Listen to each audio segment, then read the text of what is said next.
ফোনও নিয়ে যেতেছি তো আমারে না, আমি বলতেছি তুই দেখলে লাইভ যখন যায় তখন আমার ইশারা দিবা। ওই যে ওখানে না, তুমি একটা বলে দিও।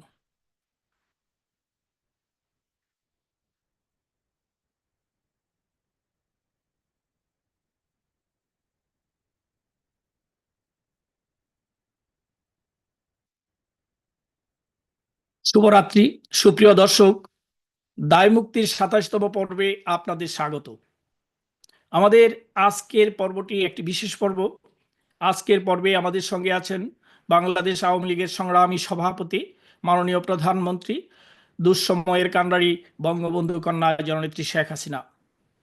প্রিয় নেত্রী, আপনাকে আমরা স্বাগত জানাই, শ্রদ্ধা জানাই। সময় বের করে আমাদের আজকের আয়োজনে যুক্ত হওয়ার জন্য অসংখ্য ধন্যবাদ ও কৃতজ্ঞতা জানাই। প্রথমেই আমি গভীর শ্রদ্ধার ও কৃতজ্ঞতার সঙ্গে স্মরণ করছি স্বাধীন বাংলাদেশের মহান স্থপতি, সর্বকালের সর্বশ্রেষ্ঠ বাঙালি, জাতির পিতা বঙ্গবন্ধু শেখ মুজিবুর রহমানকে। সশ্রদ্ধ চিত্তে স্মরণ করছি মহিষী বঙ্গমাতা শেখ ফজিলাতুন্নেসা মুজিব সহ 15 আগস্টের শহীদ এবং শহীদ জাতীয় 4 নেতা সহ বীর মুক্তিযোদ্ধা, নির্যাতন নিপীড়নের শিকার মা বোন ও অমর শহীদদের। প্রিয় দর্শক, কেমন অবস্থা আজ বাংলাদেশের, সেটা বোধহয় কবি তারাপদ রায়ের কবিতার দুটি পংক্তি দিয়েই বলে দেওয়া যায়। আমরা বুঝতে পারিনি আমাদের কবে সর্বনাশ হয়ে গেছে, তবে আমাদের আশাবাদী করে দেশের মানুষ, প্রতিবাদী মানুষ জেগে উঠতে শুরু করেছে। মানুষের মধ্যে যে জাগরণ দেখা যাচ্ছে তা আমাদের আশাবাদী করে। যেমনটি বলেছেন কবি হেলাল হাফিজ, চতুর্বণিক তুমি আধারে নেমেছ এই বাণিজ্য ভ্রমণে, কে জানে কি আছে পারাপস্যির মনে, লোভ আর লালসায় অবশেষে আগন্তুক সর্বস্ব হারাবে।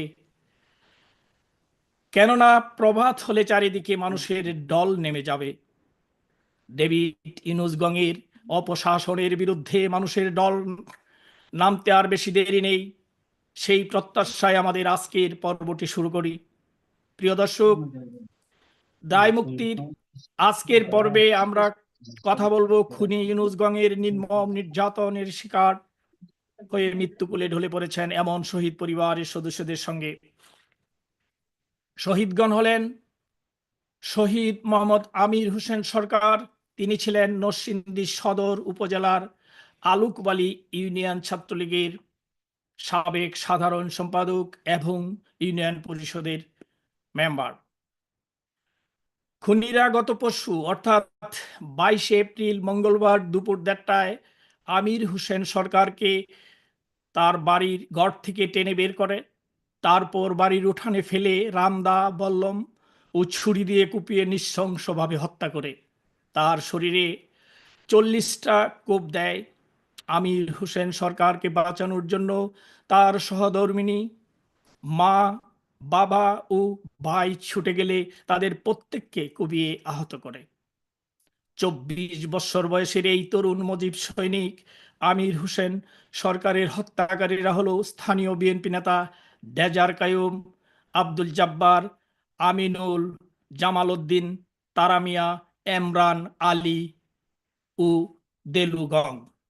শহীদ মোহাম্মদ মুসলিম উদ্দিন, তিনি ছিলেন চট্টগ্রাম সীতাকুণ্ড উপজেলার মাদারপুর ইউনিয়নের 5 নম্বর ওয়ার্ড আওয়ামী যুবলীগের যুগ্ম সাধারণ সম্পাদক।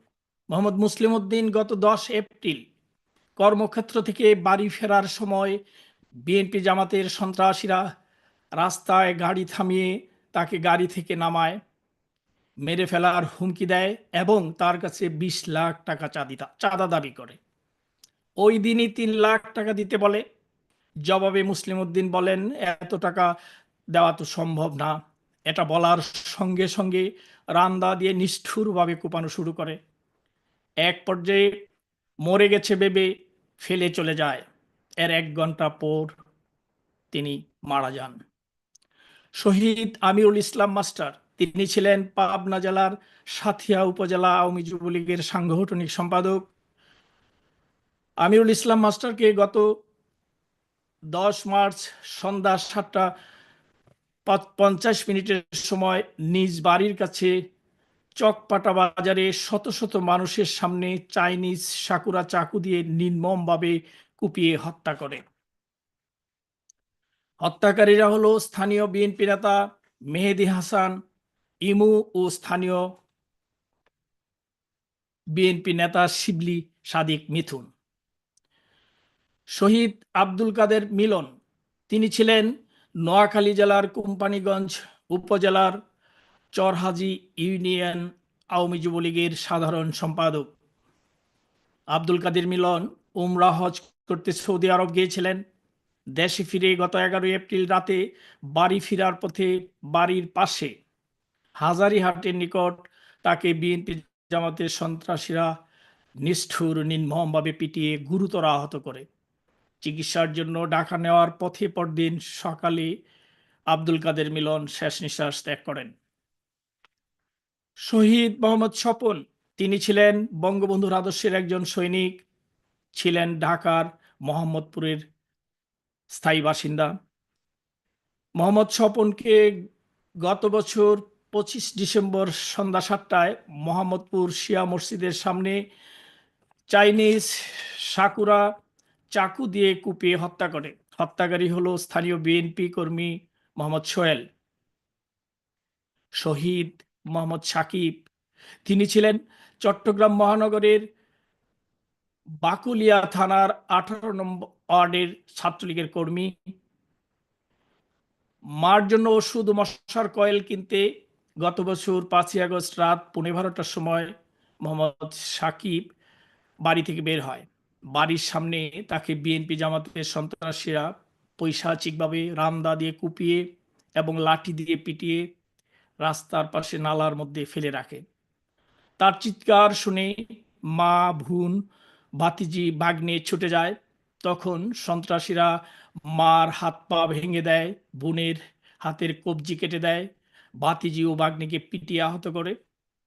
মৃত্যুর পথযাত্রী মোহাম্মদ সাকিব পানি পানি করে চিৎকার করলে খুনিরা সাকিবের মুখে প্রস্রাব করে।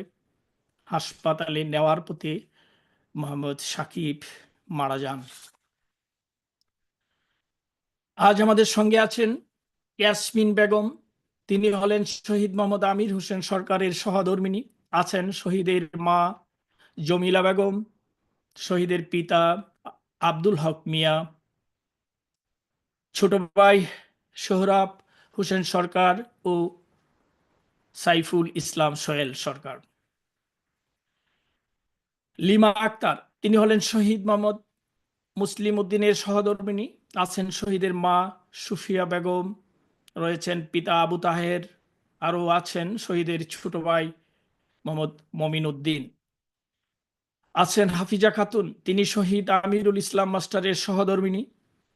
আছেন শহীদের বড় ভাই আশরাফুল আলম। রয়েছেন জুলেখা বেগম,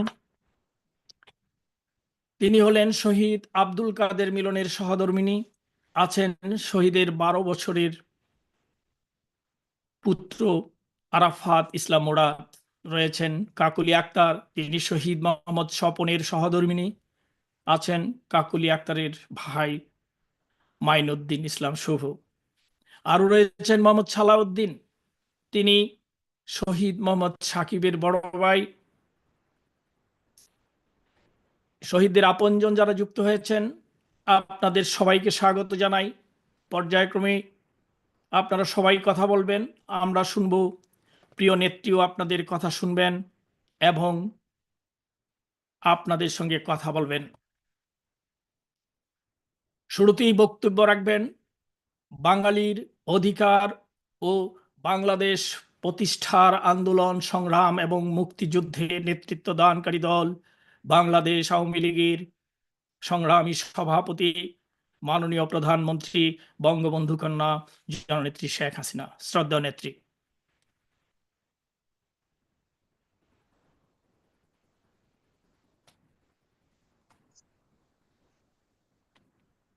বিসমিল্লাহির রহমানির রহিম। আজকে এই দায় মুক্তি বিশেষ অনুষ্ঠান, এই অনুষ্ঠানটি হচ্ছে জুলাই আগস্ট হত্যাকাণ্ডের শিকার আওয়ামী লীগ সহ অন্যান্য যারা বিশেষ করে আমাদের সাধারণ কর্মী বা দেশের মানুষ বা তাদের পরিবার পরিজন যারা নিহত হয়েছে, জঙ্গি ইউনূস ক্ষমতা দখল করবার জন্য সারা বাংলাদেশে যে হত্যাযজ্ঞ চালিয়েছিল, লক্ষ্য বস্তুটাই ছিল আমাদের আওয়ামী লীগের নেতা কর্মী। নির্বিচারে তাদেরকে হত্যা করা হয়। যারা এই হত্যার শিকার, সেই শহীদ পরিবার পরিজনের সাথে আমার এই সাক্ষাৎকারের সুযোগ করে দেওয়ার জন্য আমি আমাদের সর্ব ইউরোপ আওয়ামী লীগের সভাপতি নজরুলকে ধন্যবাদ জানাই। আমি জানি স্বজন হারা বেদনা তা সহ্য করা কত কষ্টকর। ৭৫-এ 15ই আগস্ট আমি আমার ছোট বোন রেহানা একই দিনে বাবা মা ভাই সবকে হারিয়েছিলাম। ১৯৭৫ সালে এই 15ই আগস্ট শুধু আমাদের জন্য না, সারা বাংলাদেশের জন্যই যেন একটা চরম আঘাত ছিল। একই সাথে পরিবারের সকল সদস্য, মা বাবা, 3 ভাই, 2 ভাইয়ের নবপরিণীতা বধূ, আমার একমাত্র চাচা, আত্মীয় পরিবার পরিজন নিয়ে 18 জন সদস্যকে নির্মমভাবে হত্যা করা হয়।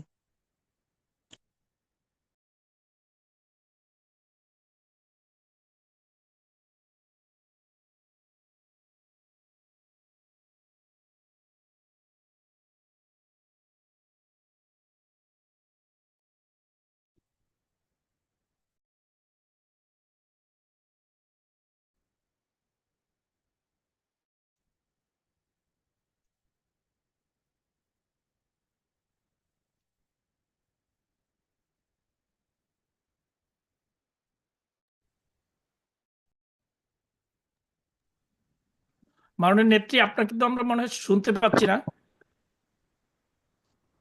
না, হঠাৎ হ্যালো। চলে গেছিল তোমাদের ওখান থেকে, মানে আচ্ছা আচ্ছা, মিউট এখন করে শুনতে রাখা হলো, পাচ্ছি। টিপস করতে মিউট করে রাখুন। জি, শুনতে পাচ্ছি। আচ্ছা, এখন শোনা যাচ্ছে? জি জি জি, শোনা যাচ্ছে। হ্যালো। জি, শোনা যাচ্ছে। আপনি হ্যাঁ, শুনতে পাচ্ছেন আমি আমাদের? দেখতে পাচ্ছি না আর কি। আপনি শুনতে পাচ্ছেন? হ্যাঁ, শুনতে পাচ্ছি। জি, শোনা যাচ্ছে। হ্যাঁ, শুনি। জি। তো আমি ১৯৭৫ সালের 15ই আগস্ট আমি আমার ছোট বোন রেহানা বিদেশে। এই আগস্টে হঠাৎ জানতে পারলাম যে আমার বাবা মা, আমার ছোট 3 ভাই এবং 2 ভ্রাতৃবধূ, কামাল জামের স্ত্রী, আমার ছোট ভাই 10 বছর রাসেল, আমার একমাত্র চাচা শেখ আবু নাসের সহ আমার মেজো ফুপু এবং সেজ বাড়িতে এবং আমাদের বাড়িতে হত্যাকাণ্ড ঘটেছে এবং আমরা একদিনেই বাবা মা ভাইদের হারিয়ে সকলে এতিম এতিম নিঃস্ব হয়ে গেলাম। বিদেশের বাড়িতে সবকিছু হারিয়ে রিফিউজি হিসেবেই থাকতে হয়েছিল। কাজে স্বজনহারার বেদনা যে কত কষ্টের সেটা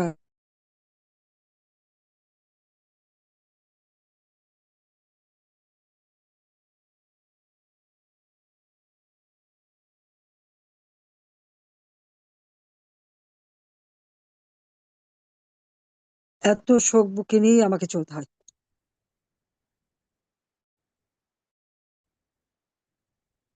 আজকে শোনা যাচ্ছে?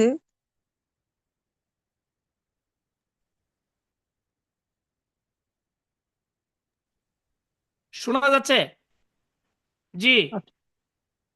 আজকে আমরা আমারই মতো যারা আপনজন হারিয়েছেন তাদেরই ব্যথা বেদনা আমিও অংশীদার হতে চাই। যারা আপনজন হারিয়েছেন এটুকু বুঝতে পারেন যে আপনারা একটা শোক সইতে পারছেন না। একই দিনে পরিবারের সকল সদস্যকে হারিয়ে দেশ ছাড়া, ঘর ছাড়া, বাড়ি ছাড়া কিভাবে আমাদের দিন কাটাতে। এই 1975 সালের 15ই আগস্টের ঘটনার পর থেকে আমরা দেখছি বাংলাদেশে এই হত্যা ষড়যন্ত্রের রাজনীতি চলছেই। এর জন্য যেন আমার মাঝে মাঝে মনে হয় এর কি কোনো শেষ নাই?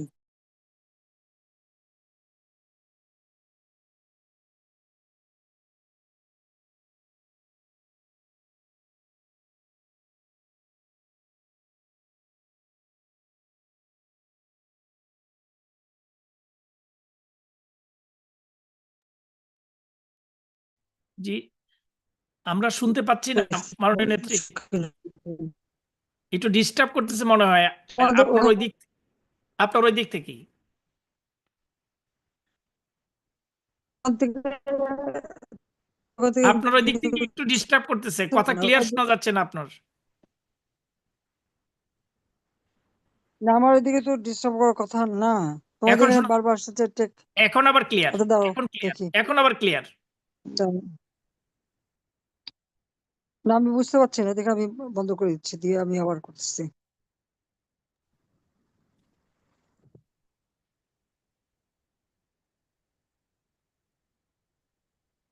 ওটা ওটা একটু সরাই দিলে যায় না?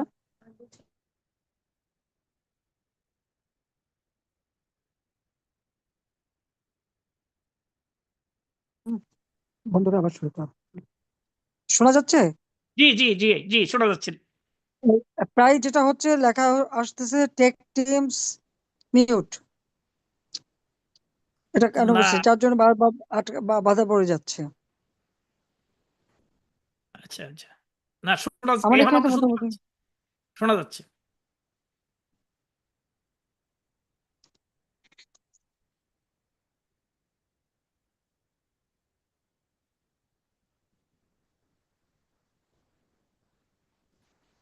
যখন আমার বাবা মা ভাইদেরকে হত্যা করা হয়, এরপরেই সে খুনিদেরকে দায় মুক্তি দেওয়া হয়েছিল। বিচার করা যাবে না, মামলা করা যাবে না।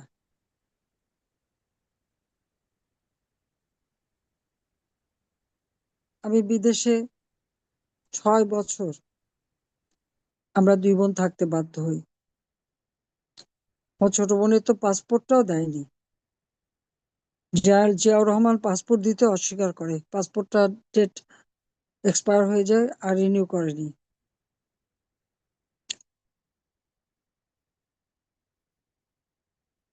6 বছর পরে আমি দেশে ফিরে আসার সুযোগ পেলাম।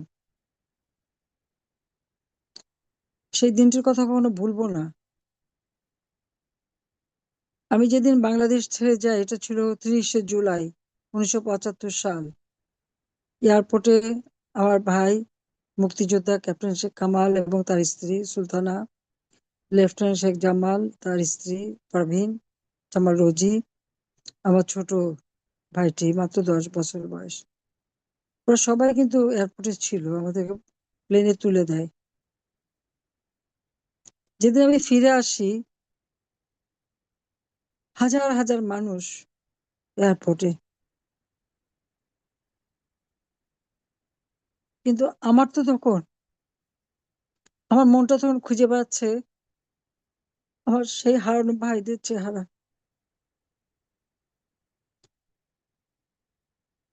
আমার মনটা চাচ্ছে বাবা মার কাছে ছুটে যাই, কিন্তু আমি জানি তারা নেই।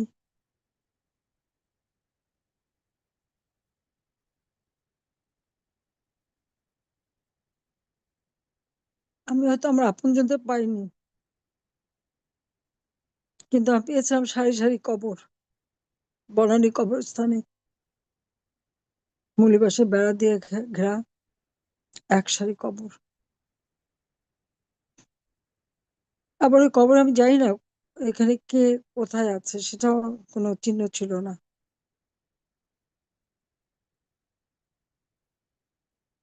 এরপর গেলাম টুঙ্গিপাড়া, সেখানে আমার দাদা দাদি কবরের পাশে, তাকে নিয়ে কবর দেওয়া হয়েছে। ঢাকা থেকে টুঙ্গিপাড়া যেতে 24 ঘন্টার মতো লাগতো তখন। বাংলাদেশে যখন আমি নামি তখন এই যে হাজার হাজার মানুষ সেখানে, আমি সেই দিনই এই মানুষগুলিকে আমার আপন জন হিসেবে নিয়েছিলাম। বাংলাদেশের জনগণই আমার পরিবার, সেই পরিবার হিসেবেই আমি নিয়েছিলাম। আর তারপর থেকে আমার প্রচেষ্টা ছিল যে আমার বাবার যে সারা জীবন স্বপ্ন ছিল বাংলাদেশের দুঃখী মানুষের মুখে হাসি ফোটাবেন, বাংলাদেশের মানুষকে উন্নত জীবন দেবেন, বাংলাদেশের মানুষ সুন্দরভাবে বাঁচবে, শোষণ বঞ্চনা থেকে মুক্তি পাবে, ক্ষুধা দারিদ্র্য থেকে মুক্তি পাবে, বাংলাদেশের জনগণ উন্নত জীবন হবে।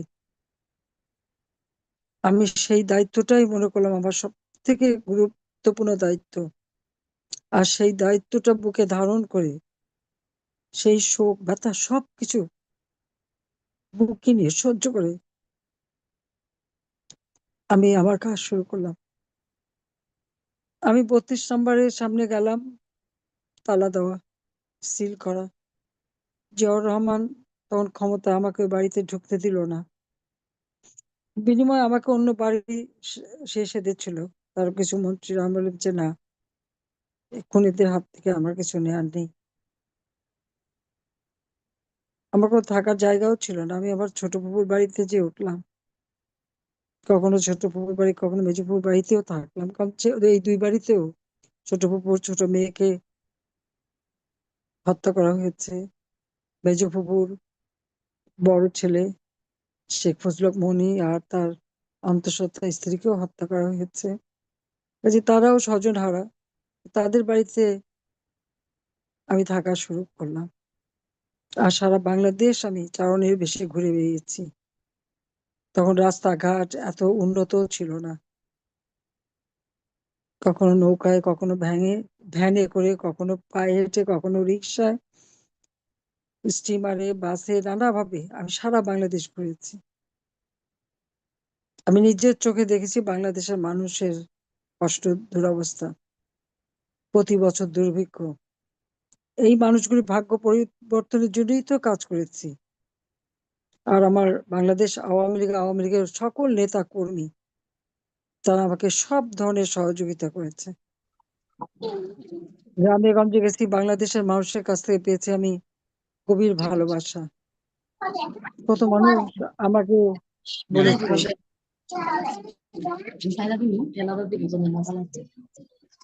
তারা আমাকে বলেছে যে তোমার বাবা জীবনটা দিয়ে গেল, তুমিও আজকে মাঠে নেমেছো মা, সব হারা হয়ে।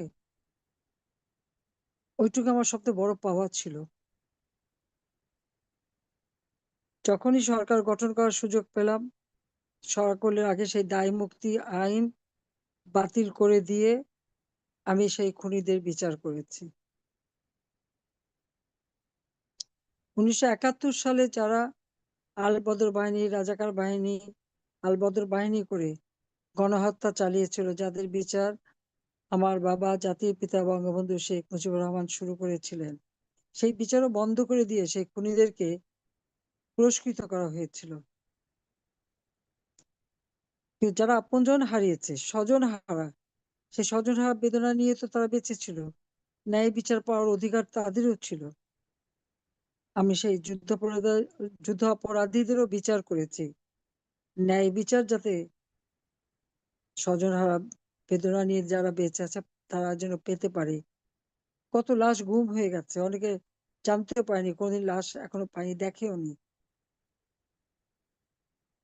আমার সবসময় চেষ্টা ছিল যে বাংলাদেশ থেকে এই বিচারহীনতার কালচার দূর করা, বাংলাদেশের মানুষ যেন ন্যায় বিচার পায়, আর দেশের মানুষের সব অধিকার যেন নিশ্চিত থাকে। আমি সেই চেষ্টাই করেছি। কিন্তু দুর্ভাগ্য আমাদের 2009 সরকার গঠন করে 2024 পর্যন্ত বাংলাদেশ আর্থসামাজিকভাবে উন্নত হয়েছিল।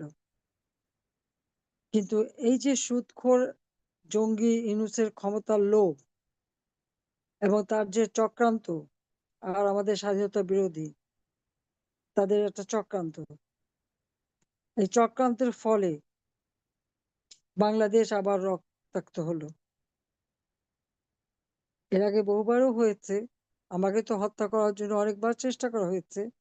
88 সালে 24শে জানুয়ারি চট্টগ্রামে গুলি চালানো হলো, আমি বেঁচে গেলাম, কিন্তু আমার 30 জন নেতাকর্মী সেখানে মারা গেল। এভাবে বাংলাদেশের বিভিন্ন জায়গায় সবচেয়ে ভয়াবহ আক্রমণ ছিল 21শে আগস্ট গ্রেনেড হামলা। 2004 সালে 21শে আগস্ট গ্রেনেড হামলা। আমরা সন্ত্রাসের বিরুদ্ধে, জঙ্গিবাদের বিরুদ্ধে একটা র্যালি করছিলাম, সেখানে প্রকাশ্য দিবালোকে গ্রেনেড হামলা করা হলো, 13টা গ্রেনেড ছোড়া হলো। আইভি রহমান সহ আমাদের 4 জন মহিলা নেত্রী সহ 22 জন নেতাকর্মী সেখানে মৃত্যু হলো, আর প্রায় 1000 খানেক নেতাকর্মী আহত। তাদের চিকিৎসা যাতে না হয় সেটাও বন্ধ করা হয়েছিল। আমরা কিন্তু কখনো রিভেঞ্জ নিতে যাইনি। বাংলাদেশের মানুষের শান্তি নিরাপত্তা নিশ্চিত করতেই চেয়েছি। তবে 21শে আগস্ট গ্রেনেড হামলারও বিচার হয়েছে, সাজাপ্রাপ্ত আসামিরা কারাগারে বন্দী। বাংলাদেশে জঙ্গির হামলা হলো, হলি আর্টিজানের জঙ্গির হামলা, সেখানেও 29 জন লোক মারা গেল। সেই জঙ্গি দমন করে যারা এর সঙ্গে জড়িত তাদেরকেও বিচার করলাম, তারাও কারাগারে। এবং যেখানে সন্ত্রাস, জঙ্গিবাদ, সেগুলি আমরা কঠোর হাতে নিয়ন্ত্রণ করে মানুষের জীবনের শান্তি নিরাপত্তা নিশ্চিত করেছিলাম। কিন্তু কি দুর্ভাগ্যের বিষয় যে একটি মানুষের ক্ষমতার লোভ আর একটা গভীর চক্রান্ত, যে চক্রান্তের সাথে আপনারা এখন তো পরিষ্কার হয়ে গেছে যে হিলারি ক্লিন্টন সহ বাইডেন প্রশাসন তাদের ইউএস এইডের অর্থ এবং সেই সোরস নামে এক অর্থশালী, তাদের অর্থে এই জঙ্গি ইউনূস এই কনস্পিরেসিটা করলো, হাজার হাজার কোটি টাকা ছড়িয়ে দিয়ে আর অপপ্রচার চালিয়ে মানুষকে বিভ্রান্ত করে সে ক্ষমতা দখল করলো। আর এই ক্ষমতা দখল করতে যে আমাদের অগণিত আওয়ামী লীগ নেতা কর্মী তাদেরকে হত্যা করা, পুলিশ হত্যা, সংখ্যালঘুদের উপর হত্যা, আইনজীবী হত্যা, সাংবাদিক হত্যা, মানে হত্যার একটা খেলা তারা শুরু করলো। এবং সেই শুধু হত্যা যে করেছে তা না, 15ই জুলাই 1924 সালে, যার 2024 সালের 15ই জুলাই, 2024 সালের 15ই জুলাই থেকে যে হত্যাকাণ্ডগুলি শুরু হয়েছিল এবং অগ্নিসন্ত্রাস শুরু হয়েছিল, তাদেরকে দায় মুক্তি দেওয়া হলো। যারা এই হত্যাকাণ্ড ঘটিয়েছে, যারা আগুন দিয়ে আমাদের বিভিন্ন স্থাপনা ধ্বংস করেছে, তাদেরকে দায় মুক্তি দিল এই জঙ্গি ইউনূস। অন্যায় যে করে তার তো বিচার হওয়া উচিত, বিচার না দিয়ে তাদেরকে দায় মুক্তি। কারণ এই হত্যা করে মামলা করা যাবে না, থানায় মামলা নেয় না। যারা আপনজন হারিয়েছে তারা বিচারটাও পাবে না। একে তো আপনজন হারালো, তারপর বিচারও পাবে না। এ কোন বাংলাদেশ? আমরা যে 2009 সাল থেকে এই 2024 সালের আগস্ট পর্যন্ত সরকারে ছিলাম, আমরা তো ন্যায় বিচার নিশ্চিত করেছি, আইনের শাসন প্রতিষ্ঠা করেছি, মানুষের জীবন মান উন্নত করেছি, আর্থসামাজিক উন্নতি হয়েছে। বাংলাদেশ সারা বিশ্বের কাছে উন্নয়নের বিস্ময়। আর সেই বাংলাদেশ যে দেখা গেল রক্তাক্ত বাংলাদেশ। স্বজন হারার বেদনায়, কান্নায় বাংলাদেশের আকাশ বাতাস ভারী। বাংলাদেশের কোনো মানুষের জীবনে নিরাপত্তা নেই। ঘরে ঢুকে ঢুকে যাকে খুশি তাকে মারা হচ্ছে, লুটপাট করা হচ্ছে। ছাত্র নামধারীরা কি সমন্বয়ক, যে কোনো বাড়িতে যে কোনো সময় তারা ঢুকতে পারে, লুটপাট করতে পারে, মারতে পারে, হত্যা করতে পারে। সেই ফ্রি লাইসেন্স দিয়ে দেওয়া হলো, আর যার ফলশ্রুতিতে আজকে ঘরে ঘরে কান্নার রোল। কিন্তু সে কান্না শোনার বা তার কোনো প্রতিকার করার কোনো ব্যবস্থাই বাংলাদেশে নাই। কেউ বিচার চাইতে পারবে না, আর চাইতে গেলে তার দুই পা আঘাত। তারপর ঘর বাড়ি জ্বালিয়ে পুড়ে দেওয়া, নিজের ঘরে যে থাকবে সেই সুযোগটাও নাই। আজকে এখানে সেখানে থাকতে হচ্ছে। অর্থনৈতিক ভাবে প্রত্যেকটা পরিবারকে পঙ্গু করে দেওয়া হচ্ছে, শুধু আগুন দিয়ে জ্বালিয়ে পুড়িয়ে। ব্যবসা প্রতিষ্ঠান, তাদের যা কিছু আছে সব জ্বালিয়ে শেষ। তাহলে যাবে কোথায়? খাবে কি? চলবে কিভাবে? এইরকম একটা দম্বদ্ধকর পরিবেশের মধ্য দিয়ে চলতে হচ্ছে। আমি আমার ছোট বোন রেহানা, আমাদেরকে তো হত্যা করারই পরিকল্পনা করা হয়েছিল। হয়তো মাত্র কত 25-30 মিনিট বা আধা ঘন্টা এর মধ্যে, এর এই এর মধ্যেই আমরা একটু বেঁচে গিয়েছিলাম। তো এইটুকু বলতে পারি যে আজকে যারা স্বজনহারা বেদনা নিয়ে আছেন, আমি আপনাদের একজন। কিন্তু বেঁচে যখন আমি আছি, এই দায় মুক্তি হবে না, এদের উপযুক্ত বিচার হবে। ইনশাল্লাহ এই বিচার আমরা করব। এই দায় মুক্তি দিয়ে খুনিদের রক্ষা করতে পারবে না। এবং যিনি দায় মুক্তি দিয়েছেন, আল্লাহ রাব্বুল আলামিনের কাছে সেই দোয়া চাই যে তার বিচারও আমরা করতে পারি, যার ক্ষমতার লোভের আগুনে একটি দেশকে জ্বালিয়ে পুড়িয়ে ছারখার করে এত মানুষকে, কাউকে এতিম করেছে, কাউকে সন্তানহারা করেছে, সন্তান অথবা কেউ পিতৃহারা হয়েছে, কত বোন বিধবা হয়েছে। তারা যেন ন্যায় বিচার পায়, আর যারা করেছে তাদের জন্য শাস্তি আমরা দিতে পারি। আমি আজকে এটুকু ওয়াদা আপনাদের করতে পারি যে বেঁচে যখন গেছি, ইনশাল্লাহ এই দায় মুক্তি থাকবে না। এদের বিচার বাংলার মাটিতে একদিন হবেই, এবং সে বিচার করবই। আমি জানি যে আজ এখানে যারা এসছেন আমারই মতো একজন স্বজনহারা বেদনা দিয়ে আসছেন, যে আপনাদের সুখ দুঃখের সাথে আমি, যে আমি আপনাদের সাথেই থাকতে চাই। আপনাদের ধন্যবাদ। জয় বাংলা, জয় বঙ্গবন্ধু, বাংলাদেশ চিরজীবী হোক। প্রিয় নেত্রী, আপনাকে ধন্যবাদ। প্রিয় দর্শক, এখন আমরা শুনব খুনি ইউনূস গংয়ের হাতে স্বজনহারা পরিবারের সদস্যদের কথা। প্রথমে কথা বলবেন। আমাদের সাউন্ডটা একটু পাওয়া যাচ্ছে না স্যার। জি, শোনা যাচ্ছে, সাউন্ড শোনা যাচ্ছে আপনাদের সবাই। জি, আমরা কথা শুনতে পাচ্ছি তো, ওরা শুনতে পাচ্ছে হ্যাঁ, না? আপনারা শুনতে পাচ্ছেন? জি, যিনি এখন কথা আমি বললেন আমি একটি আমি হ্যাঁ, কথা শুনতে বলো। পাচ্ছি। শুনতে হ্যাঁ, পাচ্ছেন? আমি শুনছি আচ্ছা, তো। হ্যাঁ, হ্যাঁ। ইয়াসমিন বেগম, আপনি কি শুনতে পাচ্ছেন? ইয়াসমিন বেগম,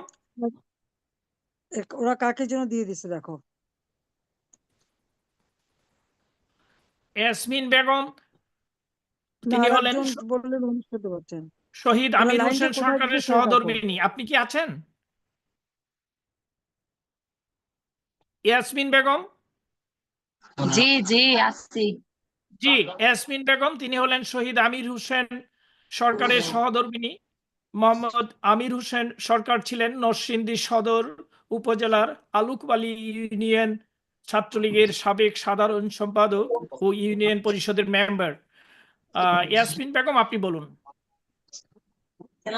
আসসালামু আলাইকুম।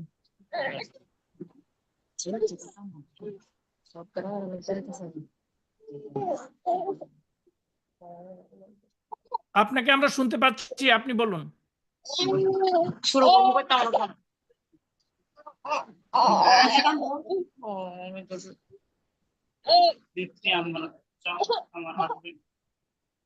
আমার হাজবেন্ড বিরোধী হ্যাঁ, আপনি দলের বলেন, হাজবেন্ড। আমি শুনছি, বলেন।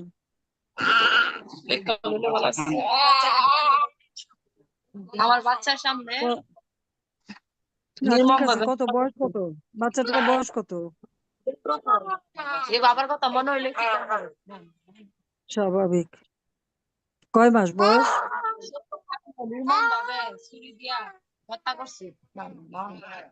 হুম।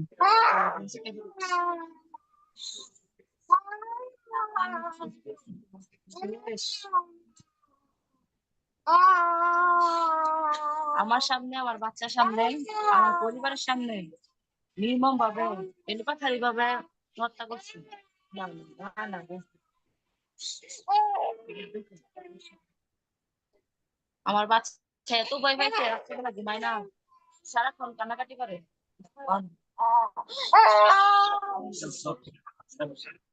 আমার সব শেষ। আমি এই বাচ্চা নিয়ে এখন কি করবো এই বয়সে? না মা, না, না, না। ওই যে, ওই যে, ওই যে। না।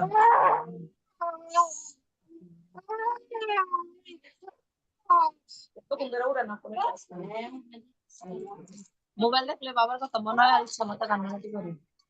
না মা।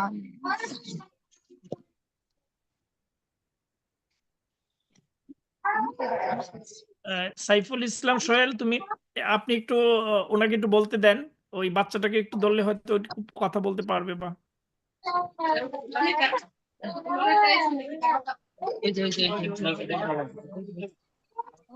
ওর বাবা আছে, মা আছে, তারাও যদি বলতে চায় বলতে পারো, বা পরিবারের কোনো সদস্য বলুক। হ্যাঁ, ওনার আম্মা আছেন, উনি জামিলা বেগম। জামিলা বেগম, আপনি বলুন।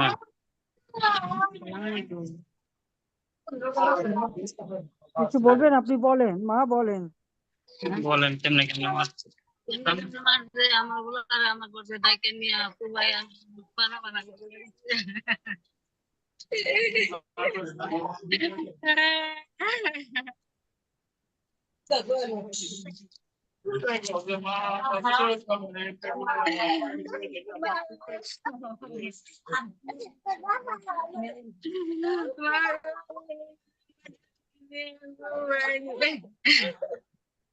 আমারও বাবা আমার হাতে পড়ছে আমার বাবা হাতে পড়ছে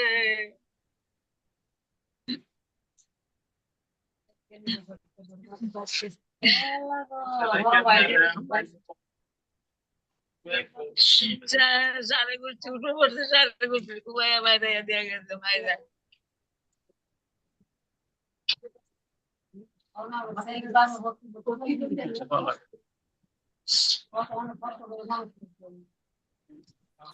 সোহরাব হোসেন, সাইফুল ইসলাম সোহেল, আপনার আব্বা তো কথা বলতে পারবে না, বলতে পারে না বললো, বাকি আপনি একটু কথা বলেন। আসসালামু আলাইকুম প্রিয় নেত্রী। আমার ভাই আওয়ামী লীগ দল করার কারণে আমার ভাই ইউনিয়ন আওয়ামী লীগে, ইউনিয়ন ছাত্রলীগের সাবেক সাধারণ সম্পাদক ছিল। আমার বড় ভাই 9 বছর পরে দেশে আসছে। ওই বাইরে নিয়ে আমার ভাই আমির সরকার দেশের বাড়িতে গিয়েছিল প্রিয় নেত্রী। আমার ভাইকে বিএনপির লোকেরা নির্মম ভাবে, নিষ্ঠুর ভাবে করতে ধরে নিয়ে আমার বাসার সামনে, আমার উঠানে নির্মম ভাবে কুবায়া মারছে প্রিয় নেত্রী।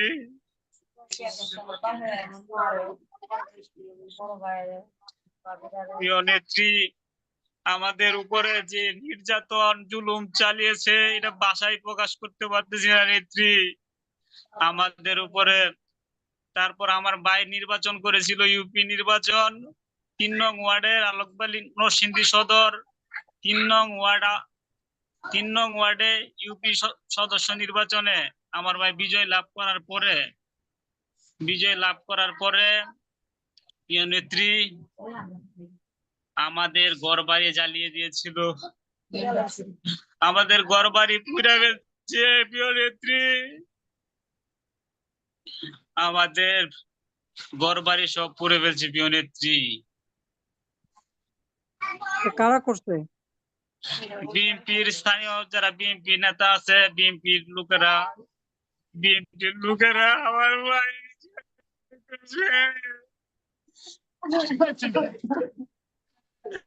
আল্লাহর কাছে বিচার দিলাম নেত্রী, আপনি যদি কখনো আমার ক্ষমতায় আসতে পারেন প্রিয় নেত্রী, আপনি আমার ভাইয়ের হত্যার বিচার করবেন। ভাই গো এই মা কই মা এ মানুষ আমার ভাই আমার বাড়ি তারা করে বিচার অফিসার নাই তার দলা বাইটা করি না আমার মা বাপকে তো পারে না ভাই এখনো প্রিয় নেত্রী আমাদের বাড়ির আশেপাশে তারা দাঁত ছুরি নিয়ে ঘোরাঘুরি করে, কোনো আইন প্রশাসন এখনো কোনো অ্যাকশন নেয় নাই।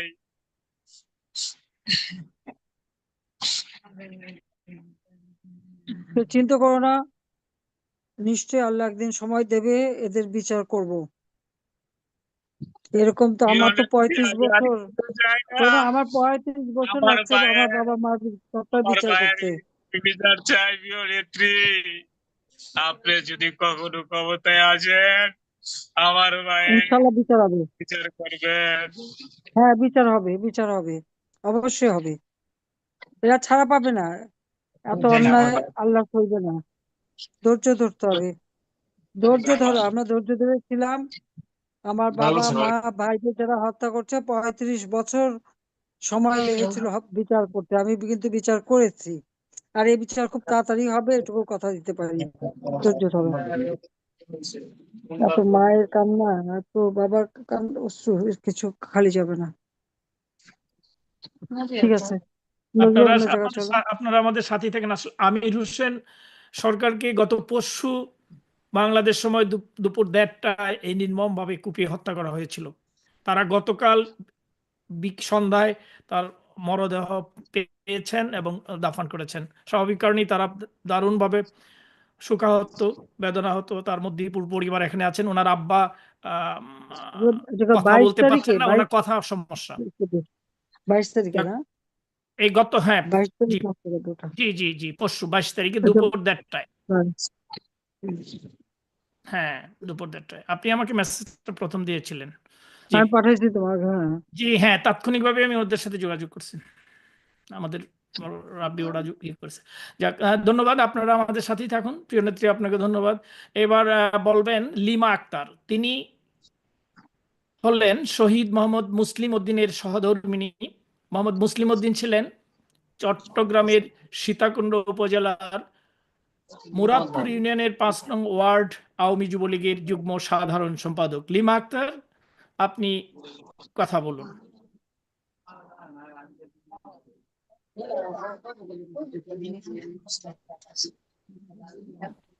ওরা এখনো লাইন দিচ্ছে না, ওই ইয়াসমিন ওখানে লিমা লাইন রয়ে আক্তার, গেছে। ওদের চেঞ্জ করতে বলো, তোমার টেকনিশিয়ানদের বলো চেঞ্জ করে লিমা আক্তারের কাছে যেতে। Lima Akter, tech team. লিমা আক্তার কোথায়? লিমা আক্তারকে দেন।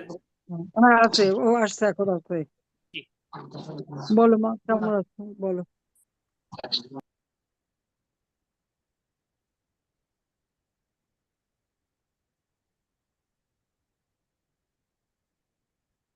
জি, আপনাকে শোনা যাচ্ছে না, আমরা শুনতে পাচ্ছি না, একটু জোরে বলুন। মাইক্রোফোনটা কাছে নিতে হবে। মাইক্রোফোনটা একটু কাছে নেন।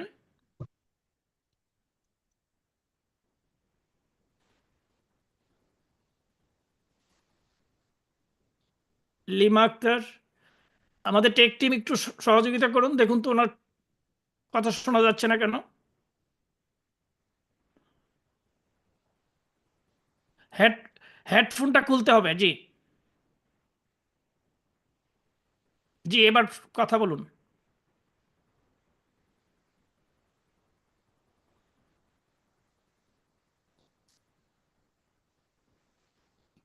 লিমা আক্তার, এবার কথা বলুন, আপনি হেডফোন তো খুলে ফেলেছেন।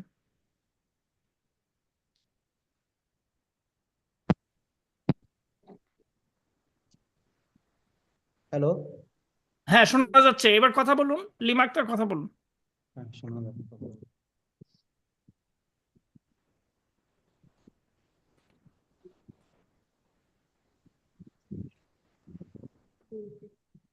আসসালামু আলাইকুম। হ্যাঁ, ওয়ালাইকুম আসসালাম।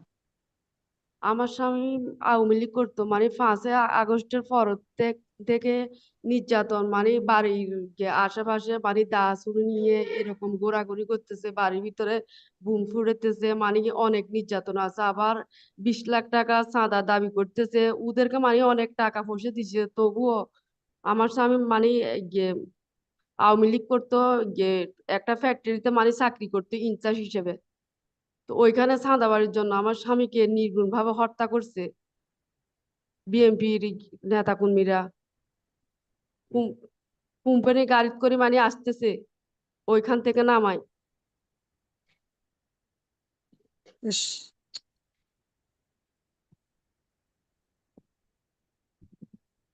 ওই গাড়ি থেকে আসতেছিল? হ্যাঁ, কোম্পানির গাড়ি থেকে আসতেছে, কোম্পানির গাড়ি থেকে নামতে বললো, ইয়ে ওইখান থেকে নামায়, কলার সাইড ধরি, চাকু দিয়ে মাথা বাড়ায়, ইয়ে সাফাটি দিয়ে মাথা বাড়ায়, অজ্ঞান করে ফেলে। ওকে মুখের মাঝে অনেক মানে কোবাইছে, মনে হয় অনেক কূপ দিছে, 50 কূপের মতন দিছে।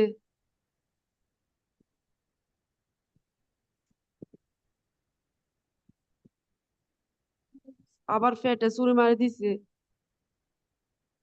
ওইখানে মেরে ফেলছে। আমার 3টা বাচ্চা আছে, 3টা ছেলে, ছোট ছোট।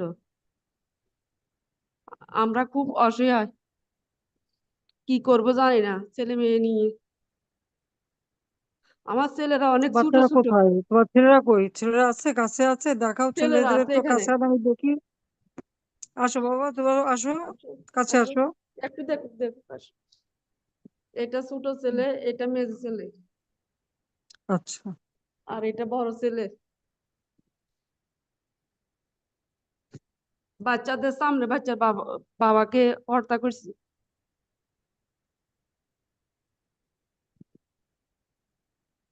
এখন আমি এই কি হত্যা। করব? এখন লেখাপড়া, বাচ্চারা লেখাপড়া আছে, এখন আমি কি করব তা জানি না। আমার বাচ্চারা অনেক ছোট, মানে কিভাবে চলবো?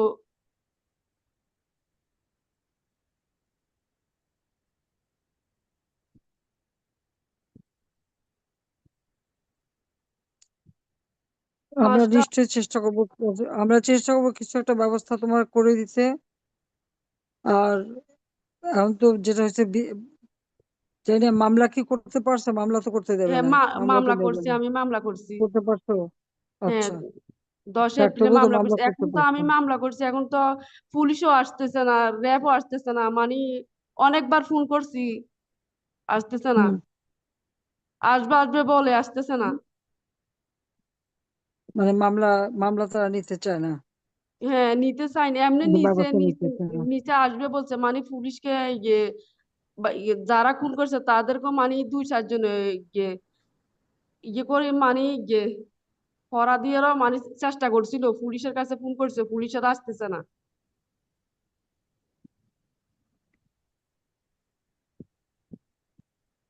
এখন তো ছোট ছোট বাচ্চারা এখন স্কুলে যাবে, মানে পড়ালেখা কিভাবে করবে তা জানি না। এখন তো তারা তো বাড়ির আশেপাশে মানে ঘুরঘুর করতেছে সাফাটি নিয়ে, বাচ্চা গুলোর মানে ভয় দেখাচ্ছে, এরকম অবস্থা। ও চাপাতি নিয়ে বাড়ির আশেপাশে ঘুরে বেড়াচ্ছে?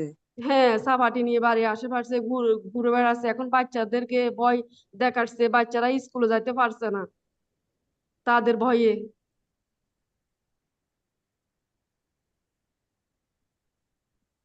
কি আশ্চর্য ব্যাপার! এখন আমরা কি করব? 3টা বাচ্চা নিয়ে আমি কি করব তা জানি না। অনেক অত্যাচার করতেছে, এখন আমার বাচ্চারা ছোট ছোট, তাই এখন ওই বাবাকে মারছে, এখন বলতেছে বাচ্চাদেরকে মেরে ফেলবো, এরকম ভয় দেখাচ্ছে। এখন বাচ্চারা তো স্কুলে যাইতেও চাচ্ছে না ওদের ভয়ে।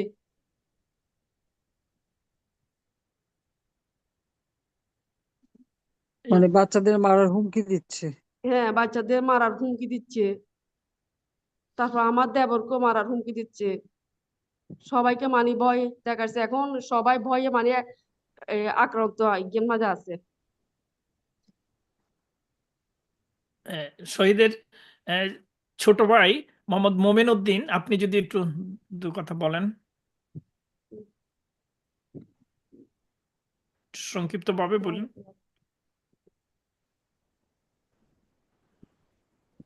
হ্যালো,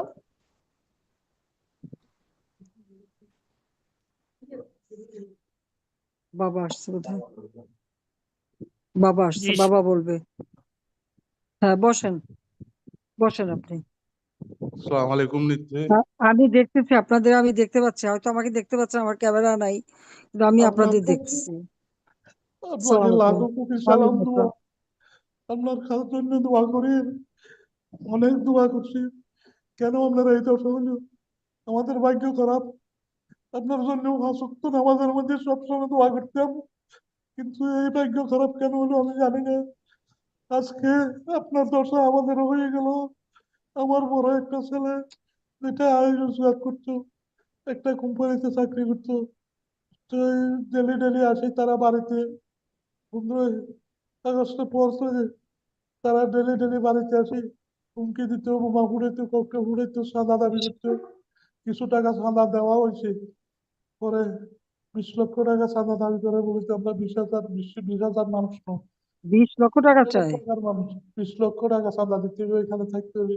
সেটা চাঁদা কোথায় দেবে মানুষ?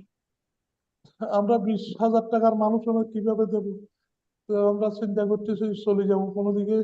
সেরকম কোনো ব্যবস্থা ছিল না টাকা পয়সার, এই চলে যাবো যাচ্ছি। এর ভিতরে দিয়ে ডিউটির থেকে আসতে পথে নামাইয়ে, ওই কোম্পানির গাড়ির থেকে পথে নামাইয়ে তারা 10-15 জন একসাথে গাড়ি সামনে বলক দিয়ে নামাইয়েরও, তারপর দিয়ে তারা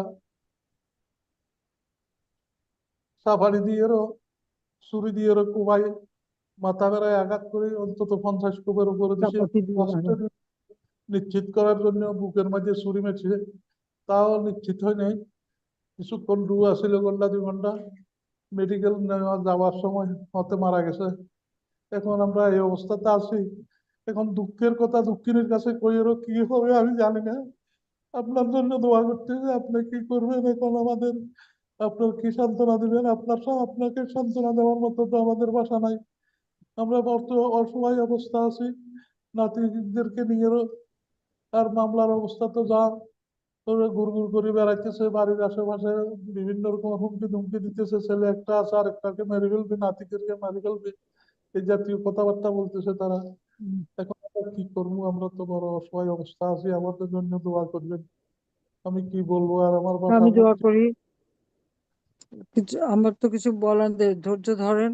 আর বিচার একদিন হবে ইনশাল্লাহ, বা আল্লাহ যখন আমাকে বাঁচা রাখছে, বিচার আমি করব, ইনশাল্লাহ বিচার আপনার আমি জন্য করব। দোয়া করছি। হ্যাঁ, খালি দোয়া করেন শহীদ আপনি, আর ওদের বাচ্চাগুলি আপনি আছেন, দেখেন ওদেরকে। আর আমাদের পক্ষ থেকে দিয়ে ওর বাচ্চাদের পড়াশোনা, আমাদের তো বহু লোকজন আছে দেশে বিদেশে আছে, নিশ্চয়ই কেউ কিছু উদ্যোগ নেবে যাতে বাচ্চারা পড়াশোনাটা করতে পারে, সে ব্যবস্থা করব। সেটা এই করলে তো বয়সে ভালো ছেলে হয়। হারার আমরা কষ্ট, যে কি কষ্ট সেটা আমি বুঝি। একেবারে ছোট ছোট ছেলেরা একদম হ্যাঁ, ছোট ছোট। না, বাচ্চারা একটু পড়াশোনা করো, মন হুম, দিয়ে পড়াশোনা করো। আর পুরো শহীদের আম্মা সুফিয়া বেগম একটু বলার ছিল, আপনি শহীদের আম্মা সুফিয়া বেগম আপনি বলবেন বলছিলেন।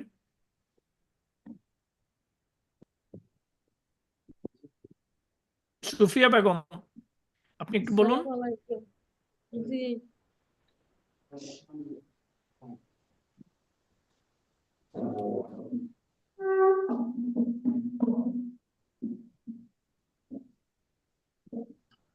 কিছু বলবেন মা, বলেন। জি, বলবেন কি? ওই যে মা তো আমি আগে জানি এই বয়সে ছেলে হারানোর কষ্ট। আল্লাহ গুনে একজন বিশেষ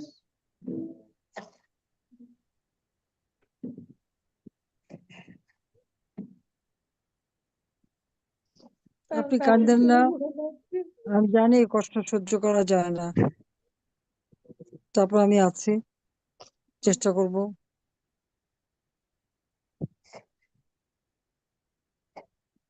এইভাবে মানুষকে মারার এত চাঁদা চাওয়া, এত টাকা কোথায় পাবে মানুষ?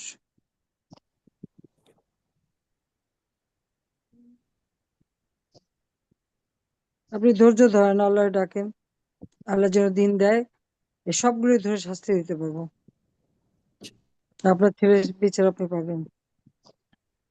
এই মায়ের কান্না, এটা সহ্য করা বলছে, আল্লাহও সহ্য করবে না।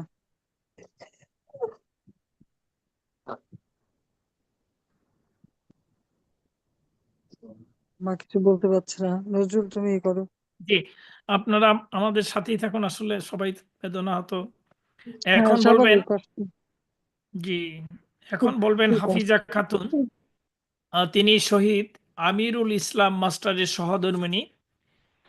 আমিরুল ইসলাম মাস্টার ছিলেন পাবনা জেলার সাঁথিয়া উপজেলা আওয়ামী যুবলীগের সাংগঠনিক সম্পাদক।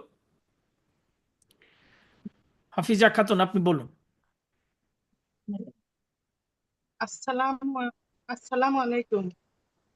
ওয়ালাইকুম আসসালাম। কেমন আছেন মা?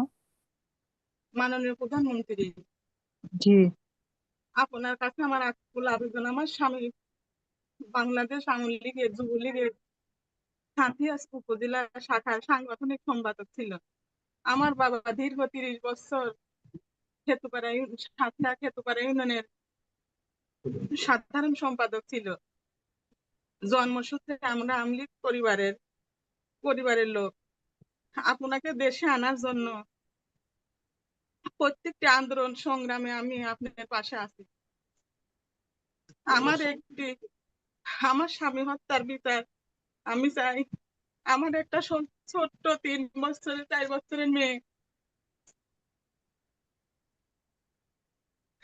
সে সব ইস, সময় বাবার কান্না করে।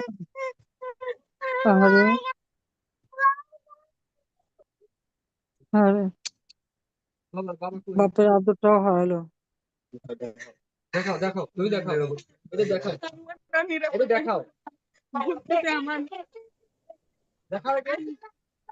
বাবা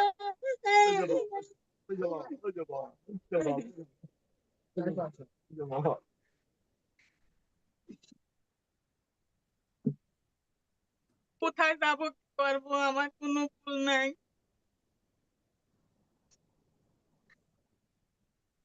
আমার স্বামীর পরিবারের কোনো নিরাপত্তা নাই। ওরা কি এখনো হুমকি দেয়? হ্যাঁ, হুমকি দেয়। মূলত আমার প্রথম আমার ভাসুরে মারতে আসছিল, তাক লোকজন সবাই মিলে বাঁচানোর কারণে তারপর তারাই ফোন করে ডাকে নিছে যে তোমার ভাইকে নিয়ে যাচ্ছি, তুমি পারলে তুমি বাঁচাও। এই মিথ্যা কথা বলে আমার স্বামীকে নিয়ে গেছে, নিয়ে যায় তারা নির্মম ভাবে হত্যা করছে। আমার স্বামীর ভাই গড়িগ্রাম ইউনিয়নের যুগ্ম সাধারণ সম্পাদক আওয়ামী লীগের, নির্মম ভাবে হ্যাঁ, হত্যা করছে। ইস,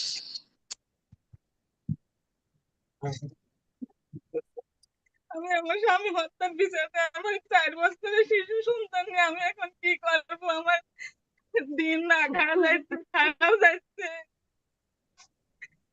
আমার বাবাও নাই, আমার বাবা 30 বছর আওয়ামী লীগের সাধারণ সম্পাদক ছিল সাথিয়া, সেও মারা গেছে। তাহলে আমি এখন কোথায় যাবো? আমার কোনো নাই, কোনো নাই।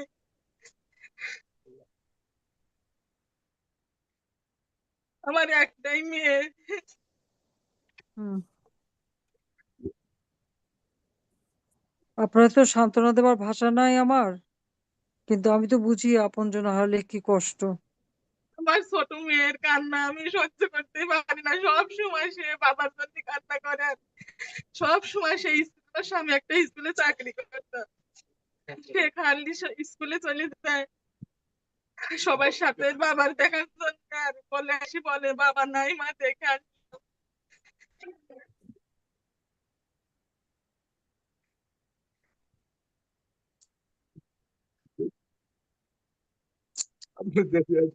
ধৈর্য ধরেন, আল্লাহ রাখেন। আমরা আছি, আমরা দেখবো, চেষ্টা করব। আমি নামাজ পড়ে আপনার জন্য দোয়া করি। আপনি কবে আসবেন?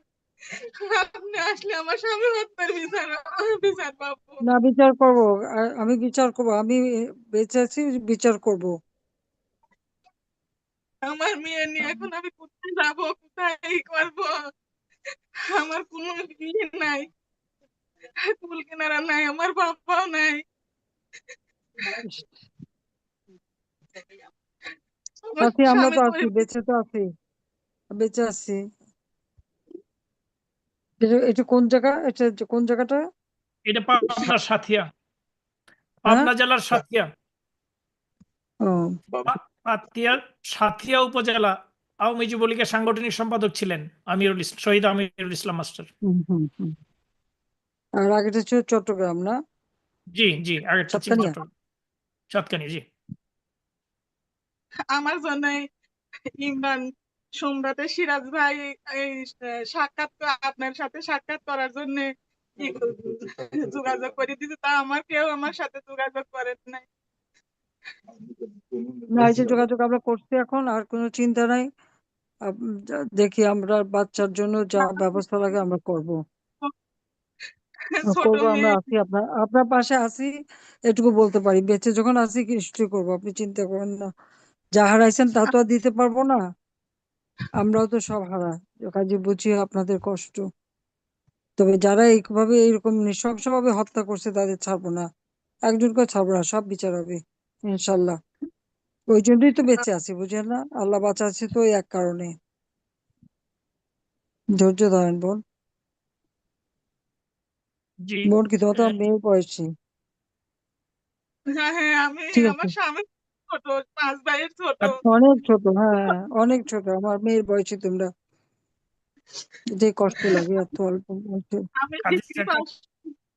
আপনার যদি কোনো রকমই থাকে আমার মেয়ের জন্য, আমার জন্য না, আমি করবো, অবশ্যই করবো, চিন্তা করো না, করবো। এবার শহীদের ভাই আশরাফুল আলম, আপনি বলছিলেন দুটো কথা বলবেন, সংক্ষেপে একটু বলবেন, আমাদের আরো অনেকে আছেন। আসসালামু আলাইকুম। জননেত্রী শেখ হাসিনা, আমি দীর্ঘ 30 বছর বঙ্গবন্ধুর আদর্শকে বুকে লালন পালন করি। আমি এই ইউনিয়নের যুগ্ম সাধারণ সম্পাদক, করিকা ইউনিয়নের। আমরা আমরিক ফ্যামিলির লোক। 5ই আগস্ট আপনি চলে যাওয়ার পরেও আমরা এই দুই ভাই দুই ইউনিয়নে সাংগঠনিক ভাবে এমন একটা অবস্থানে আসছিলাম যাতে আমাদের কেউ কিছু না করতে পারে, কিন্তু এরা এই যে না দেখতে পেরে আমার ভাইকে প্রথম আমাকে হত্যা করার জন্য আসছিল। লোকজন থাকার কারণে আমাকে কিল ঘুষি হয়তো চর থাপ্পড় যাই মারুক মারছে, মারার পরে লোকজন ধাওয়া করার পরে আমার ভাই তখন এই কথা শুনেছে, শোনার পর যখন আগে গেছে আমার ভাইকে নৃশংস ভাবে কুপিয়ে হত্যা করা হয়েছে। আমরা দেখতে পাচ্ছিস না, আমার সবার ছোট ভাই, আমার বাবা নাই, আমার মা নাই। আমাদের কি এই অপরাধ? আমরা তো এলাকায় কোনো অপরাধ করি নাই, আমরা কি এই সংগঠন করি? আমরা আমার ভাইকে জীবন দিতে না।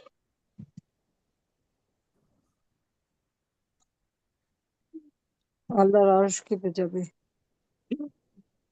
ধৈর্য ধরো, ধৈর্য ধরো বাবা, ওকে দেখবো, বিচার হবে, বিচার হবে, করবো। ছাড়া যাবে না। আল্লাহ আল্লাহ, তুমি তারা অতি তাড়াতাড়ি আল্লাহ, আপনি দেশে আছেন, আপনি অসহায় মানুষের মা, অসহায় মানবতার মা। আপনি ছাড়া তো আমাদের পাশে দাঁড়ানোর মতো কেউ নাই। এই আজকে আমি আওয়ামী আছি, লীগের যে কবি দেওয়া পারবো। সবকিছু আমরা সাকসেসফুল করি, কিন্তু আজকে আমার ভাই হত্যা হওয়ার পর একটা লক্ষ্য এই ইমরান সম্রাট ছাড়া আপনার সাথে যে কথা বলতে পেরেছি, আমাদের জীবনটা ধন্য হয়ে গেছে। আমার স্বামী সব সময় এই বই নিয়ে, আপনার বই নিয়ে ঘুরতো। গঠনগত তার সব সাথে রাখতে হারি। তার জীবনে ছিল বাংলাদেশ, বাংলাদেশ আওয়ামী লীগ, যুবলীগ। কেউ আমাদের খোঁজ খবর নিল না, এত নেতা, এত এমপি, এত কেউ খোঁজ খবর নিল না। আমার ভাই সবই তো বিপদে, সবাই বিপদ বিপদে, বিপদে কারো আছে কিছু করার নেই। সবাই। আমরাও তো বিপদে, আমরাও তো পলাতক ছিলাম, কিন্তু 5ই আগস্টের পরে কিছুদিন থাকার পরে এলাকায় আসছি। এলাকায় এসে সংগঠন ঠিক রাখার জন্য সার্বিকক্ষণ আমরা এলাকায় চলাফেরা করছি, মানুষ নিয়ে, মানুষের সাথে কথা বলে। ঠিক আছে, এখন আমরা এই অবস্থায়, এখন আমরা জীবনের নিরাপত্তাহীনতায় ভুগতেছি। আমাকে যে কোনো মুহূর্তে ওরা হত্যা করবে। দেখবো দেখি কি ব্যবস্থা করা যায় বাচ্চাটার জন্য, আর অবশ্যই বিচার হবে, এটুকু কথা দিতে পারি, বিচার করব। আল্লাহ, ঠিক আছে। আল্লাহ তো ওই জন্যই বাঁচায় রাখছে, জানো না? মা, নইলে মাত্র আধা ঘন্টার জন্য আমাকে 2 বোনই তো মেরে ফেলতে আসছিল, তারপর তো সেটা ঘর সব বাড়ি সব জ্বালাই দিছে, পোড়ায় দিছে, কিচ্ছু নাই। তার ছেলে মেয়ে এগুলির পিছনে লাগছে, কিন্তু তাতে আমরা চিন্তা করি না। কিন্তু এটুকু বলবো যে আমার নেতা কর্মী যাদের যেখানে মারছে, তাদের যারা করছে এই ঘটনা, তাদের বিচার হবে। আল্লাহ বিচার করুক আল্লাহ। এরা মনে করছে যে জি একেবারে আশরাফুল আলম ভাই, আপনারা আমাদের সাথেই থাকুন। সুদখোর আহ, ক্ষমতা এসে সব এ- হয়ে গেছে। আমরা এবার যাব জুলেখা বেগমের কাছে। তিনি শহীদ আব্দুল কাদের মিলনের সহধর্মিণী। আব্দুল কাদের মিলন ছিলেন নোয়াখালী জেলার কোম্পানীগঞ্জ উপজেলার চরহাজি ইউনিয়ন আওয়ামী যুবলীগের সাধারণ সম্পাদক। জুলেখা বেগম, আপনি বলুন। আসসালামু আলাইকুম। ওয়ালাইকুম আসসালাম। আপনার কাছে আমি বিচার রাখতেছি, আমার স্বামীকে নির্মমভাবে হত্যা করছে যেমন বিয়ালারা। আজকে 7 মাস পলাতক, 5 আগস্টের পরে পলাতক পলাই পলাই বেড়াইছে। সে সৌদি গেছে, সৌদি যাবার পরে ওয়াজ করছে, ওয়াজ করবার পরে তার একটা ছেলে আছে 12 বছর, ছেলেকে দেখার জন্য আসে। এরা প্রত্যেকটা ঘৃণা করে যেমন বিএনপি নির্মমভাবে হত্যা করছে। আপনার কাছে আমি বিশ্বাস চাইছি, আমার আর কেউ নেই, আমার স্বামী ছাড়া আমার কেউ ছিল না, আমার বাবা নেই, আমি এক এতিম, আমার উপরে আর এক এতিম বানাচ্ছে। আরে কান্দো না মা, আছি তো আমি।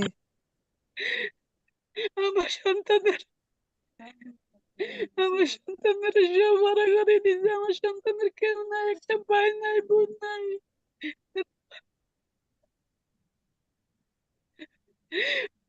যেখানে মারধর করছে সেখানে আমি গেছি, আমাকে পর্যন্ত তারা নির্যাতন করছে, আমার ধাক্কায় ধক্কায় তারা অপমান করছে। দেখেন আমার স্বামীকে নির্মমভাবে মারধর করছে।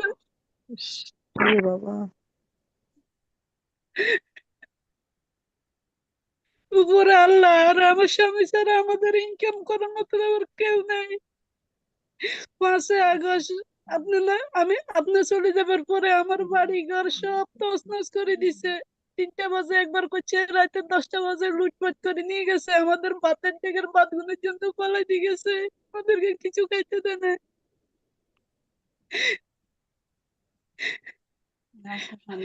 আপনার উপরে ভরসা ছাড়া আমাদের আর কেউ নাই, আপনার কাছে বিচার আমি চাইছি। আছি মা, আমি আছি, আমি দেখবো এই লুটপাট যারা করছে আর করে যে খুন করছে তাদের বিচার একদিন ইনশাল্লাহ করব। আমার বাড়ি ঘর সব তছনছ করে দিছে, আমার থাকার মতন কিছু নাই, আমার কি সন্তানের নাম? পড়ালেখার স্বপ্ন। নজরুল নামটা কি বলছিল? হ্যাঁ, এটা আব্দুল। তিনি হলেন আব্দুল আব্দুল কাদের মিলন, কাদের। শহীদ আব্দুল হ্যাঁ, কাদের মিলন। তিনি কোম্পানীগঞ্জ, নোয়াখালীর কোম্পানীগঞ্জ জেলার চরহাজি ইউনিয়ন আওয়ামী যুবলীগের সাধারণ সম্পাদক ছিলেন। ঠিক আছে, ঠিক আছে, তুমি কাঁদো না, কাঁদো না মা, আছি আমরা।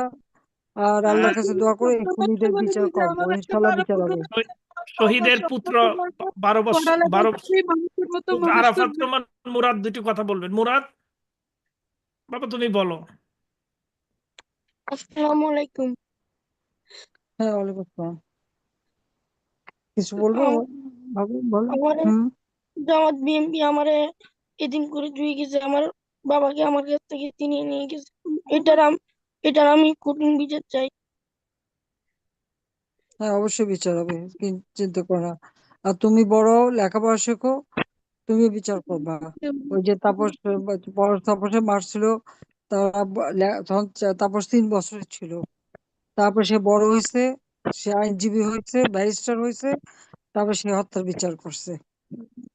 তুমি ওরকম লেখাপড়া করে বড় হবা, আর আমি যখন আসছি বিচার করবো ইনশাল্লাহ। তো মাকে সামাল দিয়ে রাখো, ভাইকে, ছোট ভাইকে আমার সামাল দিয়ে রাখো। বাবা আমাকে কি করবে? হ্যাঁ, আমি আছি, তোমাদের যা লাগে আমি দেখবো, চিন্তা করো না। তোমাদের পড়াশোনা যা লাগে আমি আমারও করাই দেবো। আমার বাবারে মারবে সময় আমাকে হুম। ঘুরছে ওরা, কই এরা এ আমি লীগের সৈনিক, একে মতো রাখলে এও আমি লীগের সৈনিক হইব, এরেও মারি এলাম। আমার ছেলে তো দিচ্ছে, আমার একটা ছেলে। ধৈর্য ধরে থাকো, ইনশাল্লাহ ওদের বিচার করবো। ওর বাবার স্বপ্ন এত ছিল বড় যে মানুষের মতো মানুষকে বোঝা না, আমার তো আর কেউ রইলো না, আমার ও চলার মতো পড়াশোনা কেউ করবে, ওর পড়াশোনা আমরা করাবো, চিন্তা করো না।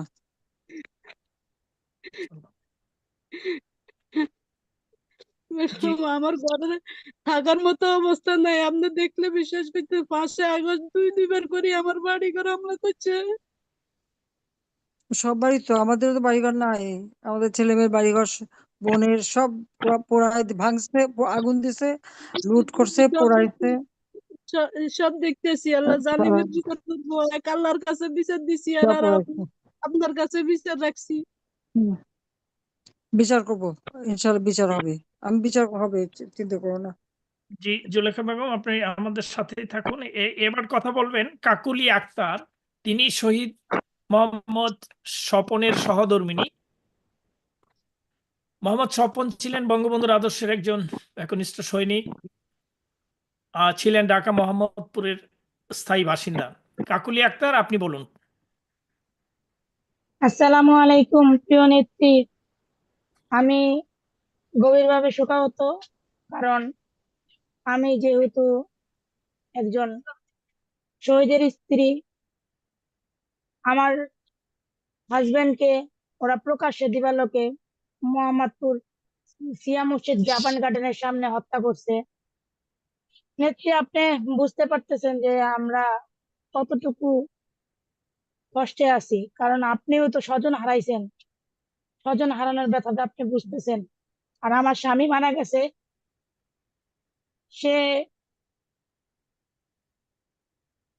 সে আমার সামনেই মারা গেছে। ও আমাদের ডাইকা নিয়া ওরা চাক্কার কথা, আমাদের গাড়ি আছিল, গাড়ি সিয়া মসজিদ স্ট্যান্ড, সেখানে চাক্কার কথা বইলা নিয়া পরে নির্মম ভাবে হত্যা করছে বিএনপির একজন কর্মী, ও নাম সোহেল। বিএনপিরা জি নেত্রী, আপনি জানেন যে মোহাম্মদপুরের কি অবস্থা 5ই আগস্টের পরে? এই মোহাম্মদপুর একটা রণক্ষেত্র পরিণত হয়েছে। আমার ভাই আদাবাদ থানার সাধারণ সম্পাদক, আপনার প্রতিষ্ঠাতা সম্পাদক আর কি, আদাবাদ থানা। আদা সে বলে, আচ্ছা। সে আমার ভাই মোহাম্মদপুরের আদাবরের রিয়াজ মাহমুদের সাথে রাজনীতি করত, তুহিন ভাইয়ের সাথে রাজনীতি করত, নানক ভাইয়ের আদর্শে আদর্শিত, বঙ্গবন্ধুর আদর্শে আদর্শিত। সে ছোটবেলা থেকে রাজনীতি করে, এই রাজনীতির প্রেক্ষাপটে আমাদের এই আজকে এই খুন। 5ই আগস্ট থেকে পলাতক, বাড়িতে আসতে পারে না। আমার ভাইয়ের একটা দোকান ছিল, ব্যবসা প্রতিষ্ঠান ছিল, সেইখানে দুইবার করে লুট করছে।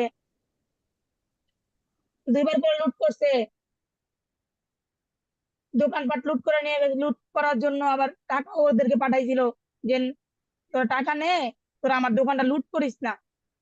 তাও ওরা মানে নাই, ওরা টাকাও নিছে, দোকানটাও লুট করছে। আপনি বুঝতে পারতেছেন নেত্রী যে আমার কি অবস্থা? আগামীকাল 25 তারিখ, এই 4 মাস পূর্ণ হবে আমার হাজবেন্ডের। আমার 25 হাজবেন্ড, তারিখে বাঁচতেন। জি, ডিসেম্বরের 25 তারিখ মারা গেছে আমার হাজবেন্ড। তো আমরা বড় লোক না, আমরা মধ্যবিত্ত ফ্যামিলি। আমার 2টা মেয়ে রেখে গেছে, মেয়ে সন্তান। আজকে যদি আমার একটা ছেলে রেখে যেত, আমি তার দিকে তাকায় থাকতাম যে আমার ছেলেটা বড় হবে, সে আমার হাল ধরবে। কিন্তু আজকে আমার 2টা মেয়ে রেখে গেছে সে। এই যে আমার একটা মেয়ে, ওর বয়স কই দেখি 7 বছর। এই যে আমার একটা মেয়ে, ওর বয়স 7 হ্যাঁ, বছর মানে ওর বয়স, এই যে ওর বয়স 12 চলে আর কি, 12 পড়ছে, 11 শেষ হয়েছে। দুইটা মেয়ে আমার। আমি ওদের ওদের লেখাপড়া শেখার ব্যবস্থা করো, লেখাপড়া করুক, আমরা মোহাম্মদপুরের ঢাকা উদ্যান, বেরিবাদের পাশে যে ঢাকা উদ্যান, ওইখানে আমরা থাকি। এখন মনে করেন আমরা অনিরাপত্তায় আছি, কারণ আসামি জেলখানায় আছে, ওরে ওরে অ্যারেস্ট করানো হয়েছে। র্যাব 2 যথেষ্ট পরিমাণ আমার হেল্প করছে, র্যাব 2 এর যারা ছিল। আপনি জানেন যে থানার কি অবস্থা এখন বর্তমানে, থানায় কোনো মামলা টামলা নেয় না, বা কোনো কোনো মানে আগে যে একটা বিচার ছিল ওই বিচারটুকু নাই। একটা আসামি যে রিমান্ডে আনলে তারে জিজ্ঞাসাবাদের জন্য একটু টাচ করা লাগতো, ওই টাচটুকু এখন করা যায় না। এখন আমরা মনে করেন এমন একটা পরিস্থিতিতে আছি, না পারতেছি কারো কাছে চাইতে, না পারতেছি নিজের কথাগুলি কারোর সাথে শেয়ার করতে। আমার ভাই একটা, মাইনুদ্দিন ইসলাম শুভ, সেও এখন পলাতক। ও যে আমারে চালাবে ওইটুকু আমাদের কি নাই, ওই নিজেই তো পলাতক। ওর 3টা সন্তান, আমার একটাই ভাই, ওর 3টা সন্তান, ওর নিজের ফ্যামিলি নিয়েই ও কষ্টে আছে। আমার হাজবেন্ড একদম সহজ সরল একটা লোক ছিল। আপনি হয়তোবা যখন দেশে আসবেন সব তো তথ্য নিবেন। আমার হাজবেন্ড একদম মাটির একটা মানুষ ছিল। দেখেন নেত্রী, এই দেখেন আমার হাজবেন্ড কিভাবে নির্মম ভাবে হত্যা করছে, 2টা চাকু দিয়ে, মানে চাকু দিয়ে পার দিয়ে, আবার চাকু দিয়ে পার দেওয়ার পরে চাকুটা আবার ভিতর থেকে ঘুরায় আনছে, কিডনিতে লাগছে, ফুসফুসে লাগা দমটা বাদ হয়ে গেছে সাথে সাথে। আপনার জানেন নেত্রী, জিয়া মসজিদ, মসজিদ থেকে সরোয়ার্দী বেশি দূরত্ব না। তো আমি একটা সাথে সাথে একটা সিএনজি নিছি, তারপরে ওনারা আমি বাঁচাইতে পারি নাই। আমি সাথেই ছিলাম। শীতের দিন, অনেক ব্লিডিং হয়েছে, রক্ত সব পড়ে গেছে, আমি ওরে বাঁচাইতে পারি নাই।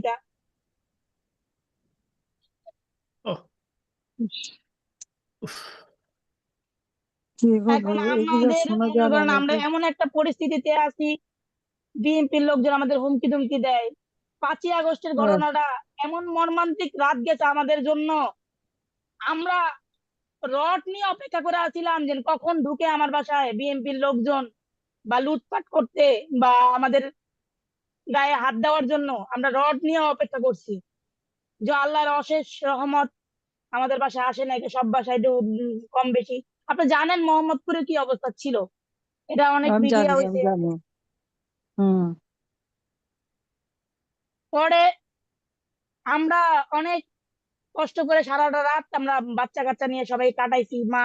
সবাই আমরা একসাথে ছিলাম, মা বোন ভাই সবাই। ভাই তো ছিল না, ভাই তো পলাতক ছিল, ভাইয়ের বউ। আমার ভাইয়ের যে ব্যবসা বাণিজ্য ছিল, রাজনীতি করতে পাশাপাশি ব্যবসাও করতো, সব লুটপাট করে ওরা পিরিচ টিভি, তারপরে মানে এইসবের দোকান ছিল, বড় একটা দোকান ছিল, সব নিয়ে গেছে লুট করে। আবার আমার ভাই এখন ঘরেও আসতে পারে না, থাকে বাইরে বাহিরে। মানে আমরা একটা করুণ একটা পরিস্থিতিতে আছি। আর হচ্ছে ওই আসামিও আবার ওই জেলখানার থেকে, কেরানীগঞ্জ জেলখানার থেকে ও আমার হুমকি ধুমকি দেয়, বুঝছেন নেত্রী? হ্যাঁ,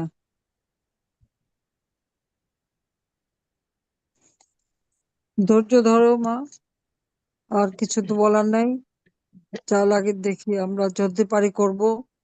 আমি তো আছি, আমি তো তোমাদের কষ্ট বুঝি, আমিও তো তোমার মতো সব আপনজন হারানো। স্বজন হারানোর ব্যথা আপনার থেকে কঠিন আমরা বুঝি না, কারণ আপনি আপনার ফ্যামিলি প্রত্যেকটা লোকের হারাইছেন। সবাই আমার হারাইছি, ভাই চিৎকারে কাঁদছে নেত্রী, যখন আপনার 32 নম্বরে আগুন দিয়ে দিছে, বাড়িটা ভাঙিয়া ফেলছে, বাড়িটা চুরমার করে ফেলছে। আমার বোন, আমার ভাই সবাই কাঁদছে যে আজকে আমাদের নেত্রী দেশে নাই, না থাকাতে এই এই পরিস্থিতি, তার অস্তিত্ব তারা রাখবে না। আমরা চাই আপনি দেশে আসেন, এগুলি কঠিন বিচার করেন। আমাদের যারা যারা আমরা এই আপনার সাথে কথা বললাম, যাদের স্বামী হারাইছে, যাদের ভাই হারাইছে, যাদের সন্তান হারাইছে, তারা সেই ব্যথাটা বুঝবে যে এটা কি কঠিন ব্যথা। এছাড়া এগুলি বুঝার মতো কারো ক্ষমতা নাই। না, যার যা সেই বোঝে, আর কেউ বোঝে না। নেত্রী, আজকে আপনি না তাকাতে আমরা বুঝতেছি যে আমরা কি হারাইছি জীবনে। মানুষ দাঁত থাকতে দাঁতের মর্ম বোঝে না। আজকে আপনি না তাকাতে আমরা বুঝতেছি আওয়ামী লীগ আমাদের জন্য কি ছিল, আমাদের কতটুকু সাপোর্ট দিত, কতটুকু নিরাপদে আমরা চলতে পারতাম। এখন মোহাম্মদপুরের এমন একটা অবস্থা, একটা মহিলা মানুষ 10টার পরে রাত্রে বের হইতে পারে না, সে অনিরাপত্তায় ভোগে। আগে আমরা রাত্রে 2টা বাজেও যদি আমরা বাসায় আসতাম, আমরা কোনো নিরাপত্তাহীনতায় ভুগতাম না। এখন যে নিরাপত্তাহীনতায় ভুগতেছি, পুলিশ প্রশাসনের অবস্থাও তো আপনি জানেন, একদমই দুর্বল। তারা ভয়ে আরো মোহাম্মদপুরের আতঙ্কে থাকে, তারা কি কাজ করবে।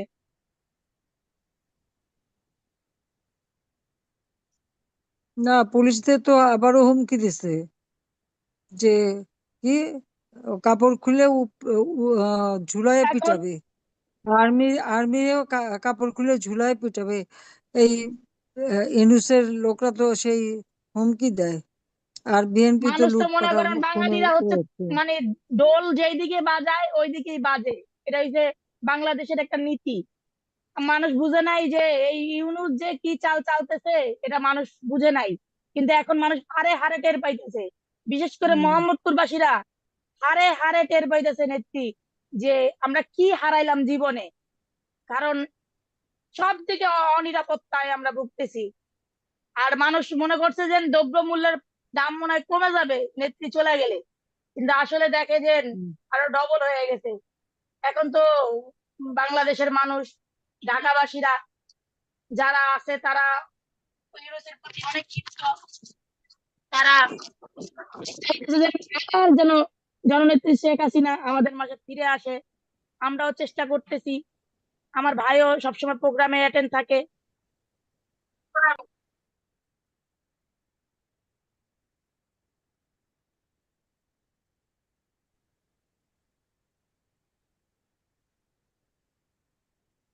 হ্যালো। হ্যাঁ জি হ্যাঁ, জি, বলো আপনি বলুন।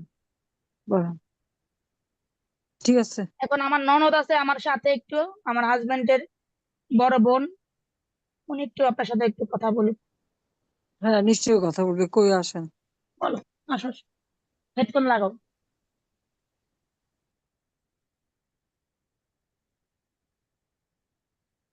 কথা শোনা যাচ্ছে না, একটু ওই ফিতাটা, এটা কোথায়, মাইকটা কোথায়, মাইকটা মাইকটা একটু সামনে ধরতে হবে। ধরো, বলো, জোরে বলো। হাতে সামনে, মাইকেরটা সামনে নাও, মাইক্রোফোনটা সামনে নিতে হবে, শোনা যায় না।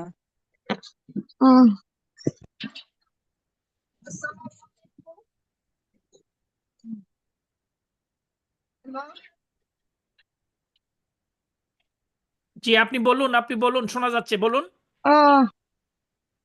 হ্যাঁ, শুনতে পাচ্ছি। আপনার কাছে এখন একটা আবদার আমাদের, আমার ভাইটাকে এইভাবে খুন করছে, একটু বিচার চাই। ইস, আমার তিনটা ভাইকে খুন করছিল, আমি জানি সে কষ্ট।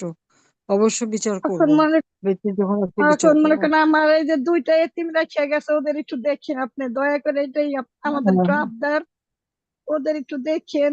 বিধবা ভাইয়ের বোটাও রেখে গেছে, 2টা বাচ্চা সহ ওরা কিভাবে চলবো, স্বামী নাই। যে যে আপনার আত্মীয় স্বজন হারাইছেন, আপনি তো বুঝেন কত কষ্ট।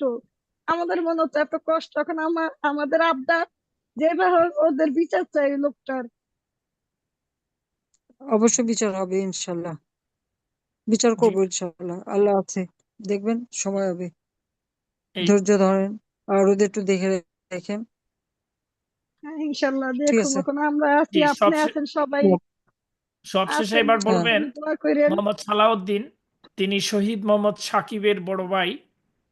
মোহাম্মদ সাকিব ছিলেন চট্টগ্রাম মহানগরের বাকুলিয়া থানার 18 নম্বর ওয়ার্ড ছাত্রলীগ কর্মী।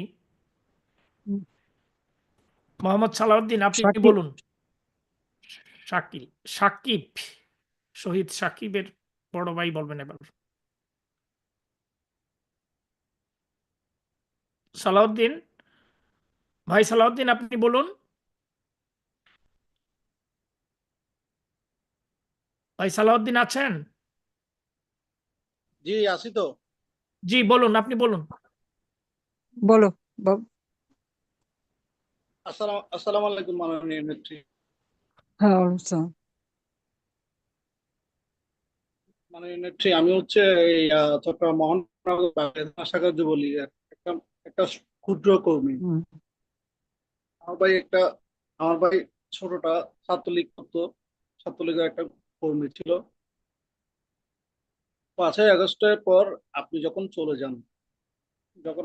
যান আমরা বাসা থেকে, তখন আপনি চলে যাওয়ার পরে খবর শুনি, আমরা বাসা থেকে সরে যাই। আমার ভাই, আমি, আমার বড় ভাই আর আমি। সরে যাওয়ার পরে আমার ভাইকে আমরা 7টা করে ফোন দিছিলাম, মানে বাসা থেকে চলে আসার জন্য। তো ভাই আসা নাই। ভাই বলতেছে তোমরা তো চলে গেছো, আমি তো ছোট মানুষ, আমার কিছু হবে না, তোমরা এখানে সেফ থাকো, আমি আম্মুকে দেখাশোনা করতেছি। ইস 5 তারিখে এক পর্যায়ে নেত্রী, যখন আমার আম্মা আমার ভাইকে ওষুধের জন্য, কয়েলের জন্য 11টা 30 মিনিটে, আম্মুতে খারাপ লাগতেছে, আম্মু প্রেশারের রোগী, আম্মুর জন্য ওষুধের জন্য বের হয়েছিল। বের হওয়ার পরে ওষুধ নিছিল, ওষুধ নেওয়ার পরে আরো কিছু জিনিসপত্র ছিল, দুধ টুধ এগুলো নিছে আর কি আম্মুর জন্য।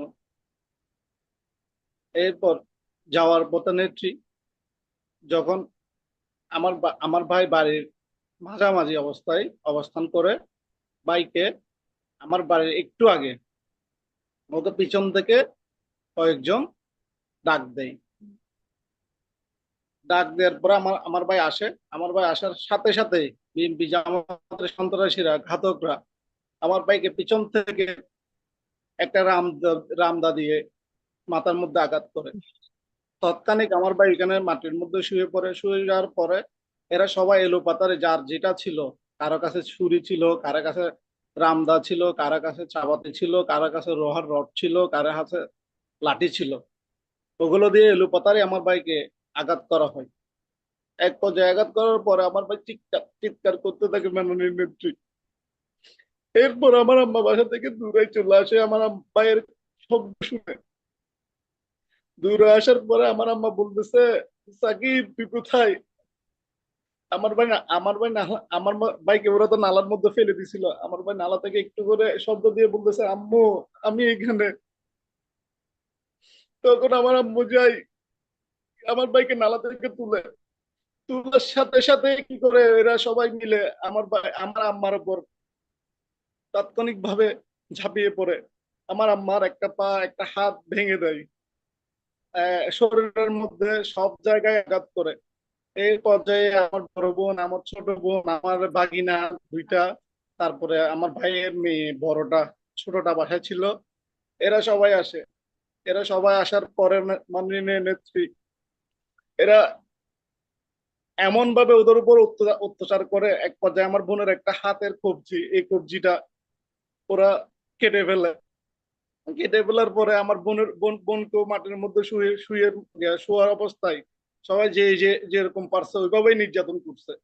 এক পর্যায়ে আমার ভাইয়ের একটা মেয়ে ছিল, 12 বছরের, ক্লাস 8-এ পড়তো, ওকেও ঘাতকরা এক পর্যায়ে এক জায়গায় নির্জন জায়গায় নিয়ে যাওয়ার পরে কেউ তো জানতো না, এখানে তো এলোপাতাড়ি কেউ ভয়ে সামনে আসতেছে না। এলাকার কয়েকজন গিয়ে ওখান থেকে ওকে উদ্ধার করে আনার পরে সবাই তো মাটির মধ্যে শুয়ে অবস্থায়। আমার ভাইয়ের মেয়ে আসি সবাইকে এক একজনকে ধরতেছে। ও তো ছোট মেয়ে, কিভাবে ধরবে? ইয়া যখন আমার ভাই একটু বলতেছে, ইয়া এই আমার আমার বাতিজিকে যখন বলতেছে আমাকে একটু পানি দাও, আমার ভাইয়ের মেয়ে কি করছে, এই পাশে একটা ভাড়াঘর ছিল, ভাড়াঘরের মধ্যে একটা লোক থেকে এক গ্লাস পানি নিছিল। পানি নেওয়ার পরে আমার ভাইয়ের মেয়ে যখন একটু পানি দিতে গেছে, আমার ভাইয়ের মেয়েকে লাঠি সোটা দিয়ে আমার ভাইয়ের মেয়েকে পুরো শরীরের মধ্যে আঘাত করে। আঘাত করার পরে ভাইয়ের মেয়ে পানি, হয়তো ওকে পানি দিও না, ও পানি খাওয়ার যোগ্য না, ও কুলাঙ্গার ছাত্রলীগের কর্মী, ওকে প্রস্রাব করে দাও। এক পর্যায়ে মাননীয় নেত্রী আমার ভাইয়ের বুকের মধ্যে ওরা প্রস্রাব করে দেয়। লাস্ট মৃত্যু পর্যন্ত আমার ভাই একটু পানি খেতে পারে নাই। কেমন নিষ্ঠুরতায়, এরকম নিষ্ঠুরতা মানুষে করে। আমার ভাই একটু পানি খেতে চাইছে আর কি, তোমরা মারছো ঠিক আছে, একটু পানি খেতে চাইছে, ওকে পানি না দিয়ে প্রস্রাব করে দেয় মাননীয় নেত্রী। এক পর্যায়ে আমরা তো কেউ যাইতে পারি নাই। আমাদের দুইটা ফ্রেন্ড ছিল, ওদেরকে ফোন দিছি নেত্রী, যাওয়ার পরে তৎক্ষণিক ওরা গাড়ি নিয়ে গেছে, ওখান থেকে উদ্ধার করে মেডিকেলে ভর্তি করে। আমার ভাই চিকিৎসাধীন অবস্থায় ছিল। রাত 3টা বাজে, মাননীয় নেত্রী আমার ভাই ইন্তিকাল করেন। এই খবরটা আমার আম্মাকে শোনানো হয় না। আমার আম্মার একটা পা এখনো ঠিক হয় নাই। আমার মা চিকিৎসাধীন অবস্থায় ছিল। সেখান থেকে তো আমরা আমার ভাইকেও দেখতে যাইতে পারি নাই। যখন মাননীয় নেত্রী 10 দিন আমার ভাই এখানে মেডিকেলে ছিল, পোস্টমর্টম করাতে পারে নাই। পোস্টমর্টম স্যার আমার ভাইকে দিচ্ছে না ওরা। 12 দিনের মাথায় আমার ভাইকে পোস্টমর্টম করা হয়। পোস্টমর্টম করার পরে আমার ভাইকে আমাদের পুরাতন বাড়িতে আর কি, পুরাতন বাড়ি এখানে কালাহান্দার একটা পুরাতন বাড়ি আছে, ওইখানে ওকে আনে। এক পর্যায়ে নেত্রী ওরা আমার ভাইকে কবর পর্যন্ত দিতে বাধাগ্রস্ত করে, কবরও পর্যন্ত দিতে দেয় নাই। তখন এলাকার সমাজের কিছু মান্যগণ্য ব্যক্তি মুরব্বীরা আসি এই আমার ভাইকে কি খবর দেওয়ার জন্য রাজি হয়। নেত্রী আমি আমার ভাইয়ের জানাজা পর্যন্ত পড়তে পারি না নেত্রী। 5 তারিখের পর নেত্রী আমি এখনো পালাতক, আমার ভাইও এখনো পালাতক। আমার মায়ের পা একটা ভাঙ্গা, হাত একটা ভাঙ্গা, ওটা চিকিৎসা মোটামুটি আমরা একটু করাইছিলাম, করানোর পরে মোটামুটি একটু সুস্থ হয়েছিল। এখনো পাটা জোড়া লাগে না, পাটা এখনো ভাঙ্গা, হাতটা এখনো ভাঙ্গা। বোনের ইয়েটাও ঠিক করছি মোটামুটি আর কি কোন রকম। বাসার মধ্যে যেগুলো ইয়াতে ছিল, স্বর্ণমন্য ছিল, ওগুলো সবগুলো বিক্রি করে সুদ থেকে টাকা টাকা নিয়ে মোটামুটি চিকিৎসা করাইছি তখনই। এরপর নেত্রী আমার বাসার মধ্যে লুটপাট করে, আমার বাসা দখলের মধ্যে নিয়ে ফেলে বিএনপি জামাতরা। আমার আম্মা এখন একটা ভাড়া বাসায় আছে, খুব করুণ অবস্থার মধ্যে আছে। আমার আম্মা অনেক কষ্টের মধ্যে আছে পা একটা নিয়ে। আমার মায়ের পাটা এখনো ঠিক হয় নাই। আমার মা এখনো বলে, তুই চিন্তা করিস না, তোর নেত্রী একদিন না একদিন আসবে, তুই চিন্তা করিস না, তুই টেনশন করিস না, তোর নেত্রী যখন আসবে তোর ভাই হারার বিচার ওই দিনেই পাবি, এর আগে কোনো বিচার পাবি না। নেত্রী তারপর থেকে মা কখনো। চট্টগ্রাম, এই ঘটনাটা কি চট্টগ্রাম মহানগরী? হ্যাঁ, কোথায় মহানগরী ঘটছে গো? নেত্রী, চট্টগ্রাম মহানগরের বাকুলিয়া, হ্যাঁ মহানগর, এটা বাকুলিয়াতে। আচ্ছা আচ্ছা। বাকুলিয়া থানার 18 নম্বর ওয়ার্ডের। আর এই সাকিব, শহীদ সাকিবের বয়স ছিল মাত্র 16 বছর। সে ছাত্রলীগ করতো, ছাত্রলীগের কর্মী ছিল, 16 বছর বয়স। তার আম্মার সাথে আমার কথা হয়েছে, আম্মা বোন ওদের সাথে, ওরা তো ভীষণ বাজে ভাবে আহত হয়ে আছে, কিন্তু নিরাপত্তার কারণে আজকে এই যুক্ত হইতে পারে নাই। কারণ তারা যদি এখানে কথা বলে, তারা যেখানে আছে হয়তো তাদেরকে মেরে ফেলবে, এই ভয়ে কথা বলতে পারেনি। ওর আম্মার সাথে আমার কথা হয়েছে, অনেক কান্নাকাটি করেছে। আমার আম্মাকে 2টা মামলা দেওয়া হয়। আমার আম্মার 2টা মামলা এখন ওয়ারেন্ট, ওই অবস্থায় পঙ্গুত্ব অবস্থায় মাননীয় নেত্রী আমার আমার আম্মার মামলা ওয়ারেন্ট। আমার আম্মা যেখানে থাকতো ওইখান থেকে কালকে রাত্রে আমরা সরাই দিছিলাম। আমাকে 4টা মামলা দেওয়া হয়, আমার ভাইকে 1টা মামলা দেওয়া হয়, আমার পুরো ফ্যামিলিকে মামলা দেওয়া হয়েছে। এরপরে নেত্রী মেইনলি কথা হচ্ছে নেত্রী, যারা আমার ভাইকে খুন করেছেন তারা আমাদের ওয়ার্ড আওয়ামী লীগের সভাপতি আহমদ ইলিয়াসের সাথে থাকতো। বলতে ওরা আগে বিএনপি করতো। আমার পুরো ফ্যামিলি কিন্তু আওয়ামী লীগ ফ্যামিলি। আমরা ওদেরকে বিগত 17 বছর আমরা এই রাজনীতির সাথে জড়িত থাকার কারণে ওরা আমাদের উপর ক্ষিপ্ত হয়েছিল। ওরা এক পর্যায়ে একটা কি করছে, প্ল্যান করে আহমদ ইলিয়াসের সাথে জয়েন করার পর নেত্রী বিগত 17 বছর আমরা নির্যাতিত নেত্রী। বিগত 17 বছর আমরা নির্যাতিত, বিগত 17 বছরে আমাদের উপর নির্যাতিত করছে এই ইয়াগুলো। মাননীয় নেত্রী 5 তারিখের পরে ওরা যখন আমার ভাইকে ইয়া করে, 5 তারিখের পরে এরা কি আবার বিএনপি জামাতে ফিরে যায়, ফিরে যাওয়ার পরে এই কার্যকলাপগুলো করে। মাননীয় নেত্রী, এই কথাটা 8 তারিখের পরে নেত্রী আমাদের খোঁজখবর নেওয়ার মতো কেউ ছিল না, কেউ খোঁজখবর নেয় নাই। একটা লোক ছিল, সে তার নাম হচ্ছে আপনার ডেভিড আরিফ। আজ আপনার সাথে কথা বলতে পারতেছি একমাত্র ওনার কারণে। উনি একটা ফেসবুক স্ট্যাটাস দেয়, স্ট্যাটাস এটা দেওয়ার পরে সবাই জানাজানি হয় নেত্রী। এখনো অব্দি কেউ আমার খবর নেয় নাই, এখনো কেউ আশেপাশে আসেও নাই।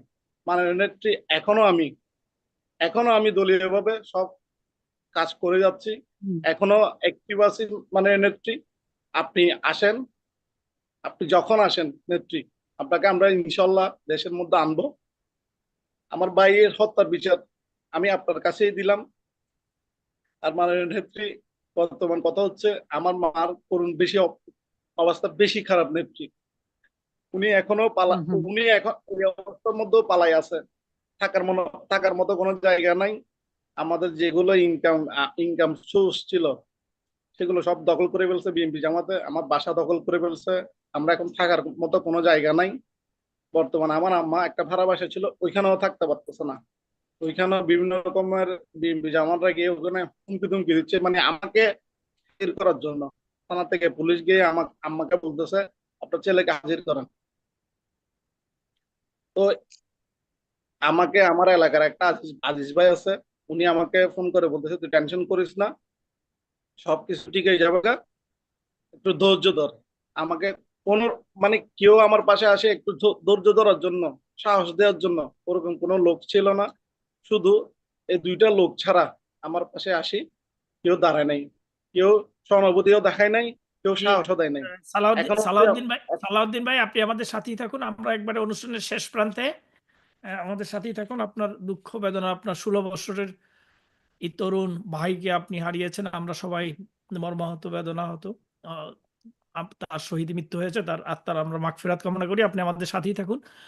প্রিয় দর্শক, এতক্ষণ আমরা শুনলাম শহীদদের স্বজনদের অসহ দুঃখভোগের কথা। এক কালো অধ্যায় রচিত হয়েছে বাংলাদেশে। বিচারহীনতার অপসংস্কৃতির চর্চা চলছে একুন বাংলাদেশ।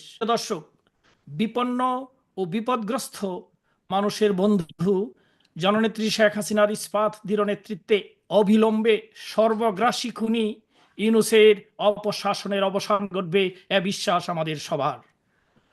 আমরা আমাদের প্রাণপ্রিয় নেত্রীর কাছ থেকে প্রত্যাশার কথা শুনতে চাই। আজকের পর্বের প্রিয় দর্শক ও অংশগ্রহণকারী শহীদ পরিবারের সদস্যদের উদ্দেশ্যে এখন আবার একটু কথা বলার জন্য বিনীত অনুরোধ করছি মানবতার বন্ধু জননেত্রী শেখ হাসিনাকে। শ্রদ্ধেয় নেত্রী। যে ঘটনাগুলি আজকে আমরা শুনলাম, এর থেকে মানে আর কি মানবিক ঘটনা হতে পারে? এটাই সব থেকে আমাদের দুঃখ লাগে যে আজকে বাংলাদেশ কোথায় চলে গেছে। আমরা তো 15 বছর ক্ষমতায় ছিলাম, এরকম অত্যাচার তো কারো উপরে আমরা করি নাই।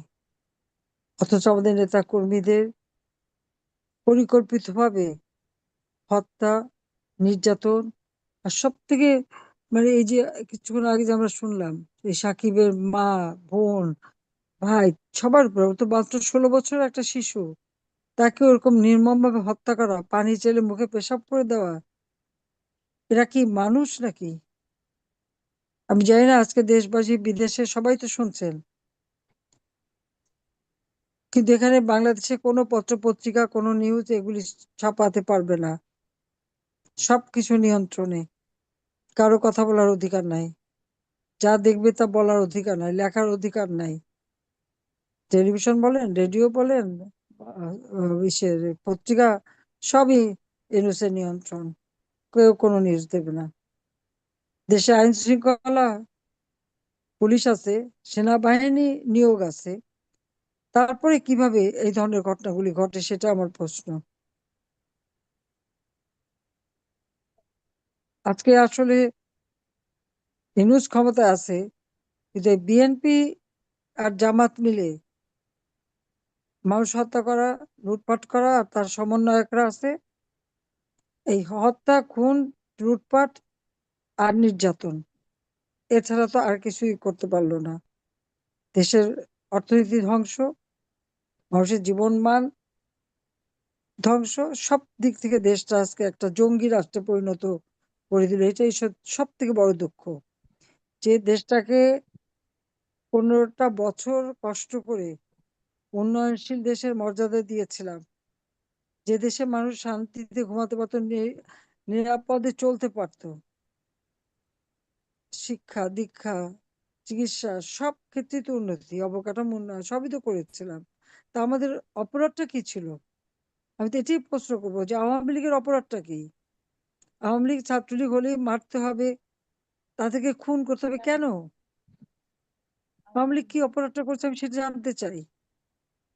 জাতির পিতা বঙ্গবন্ধু শেখ মুজিবুর রহমানের নেতৃত্বে এই আওয়ামী লীগ সংগঠন সেই 1949 সাল থেকে প্রতিষ্ঠা লগ্ন থেকে এদেশের মানুষের অধিকার প্রতিষ্ঠার জন্য সংগ্রাম করেছে এবং দেশের মানুষকে স্বাধীনতা এনে দিয়েছে, একটা রাষ্ট্র দিয়েছে, একটা আত্মমর্যাদা দিয়েছে, আত্মপরিচয় দিয়েছে।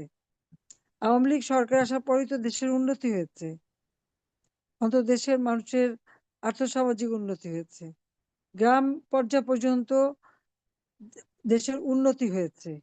তাহলে কি অপরাধটা করলাম আমরা? সেই প্রশ্নটা আমার সকলের কাছে।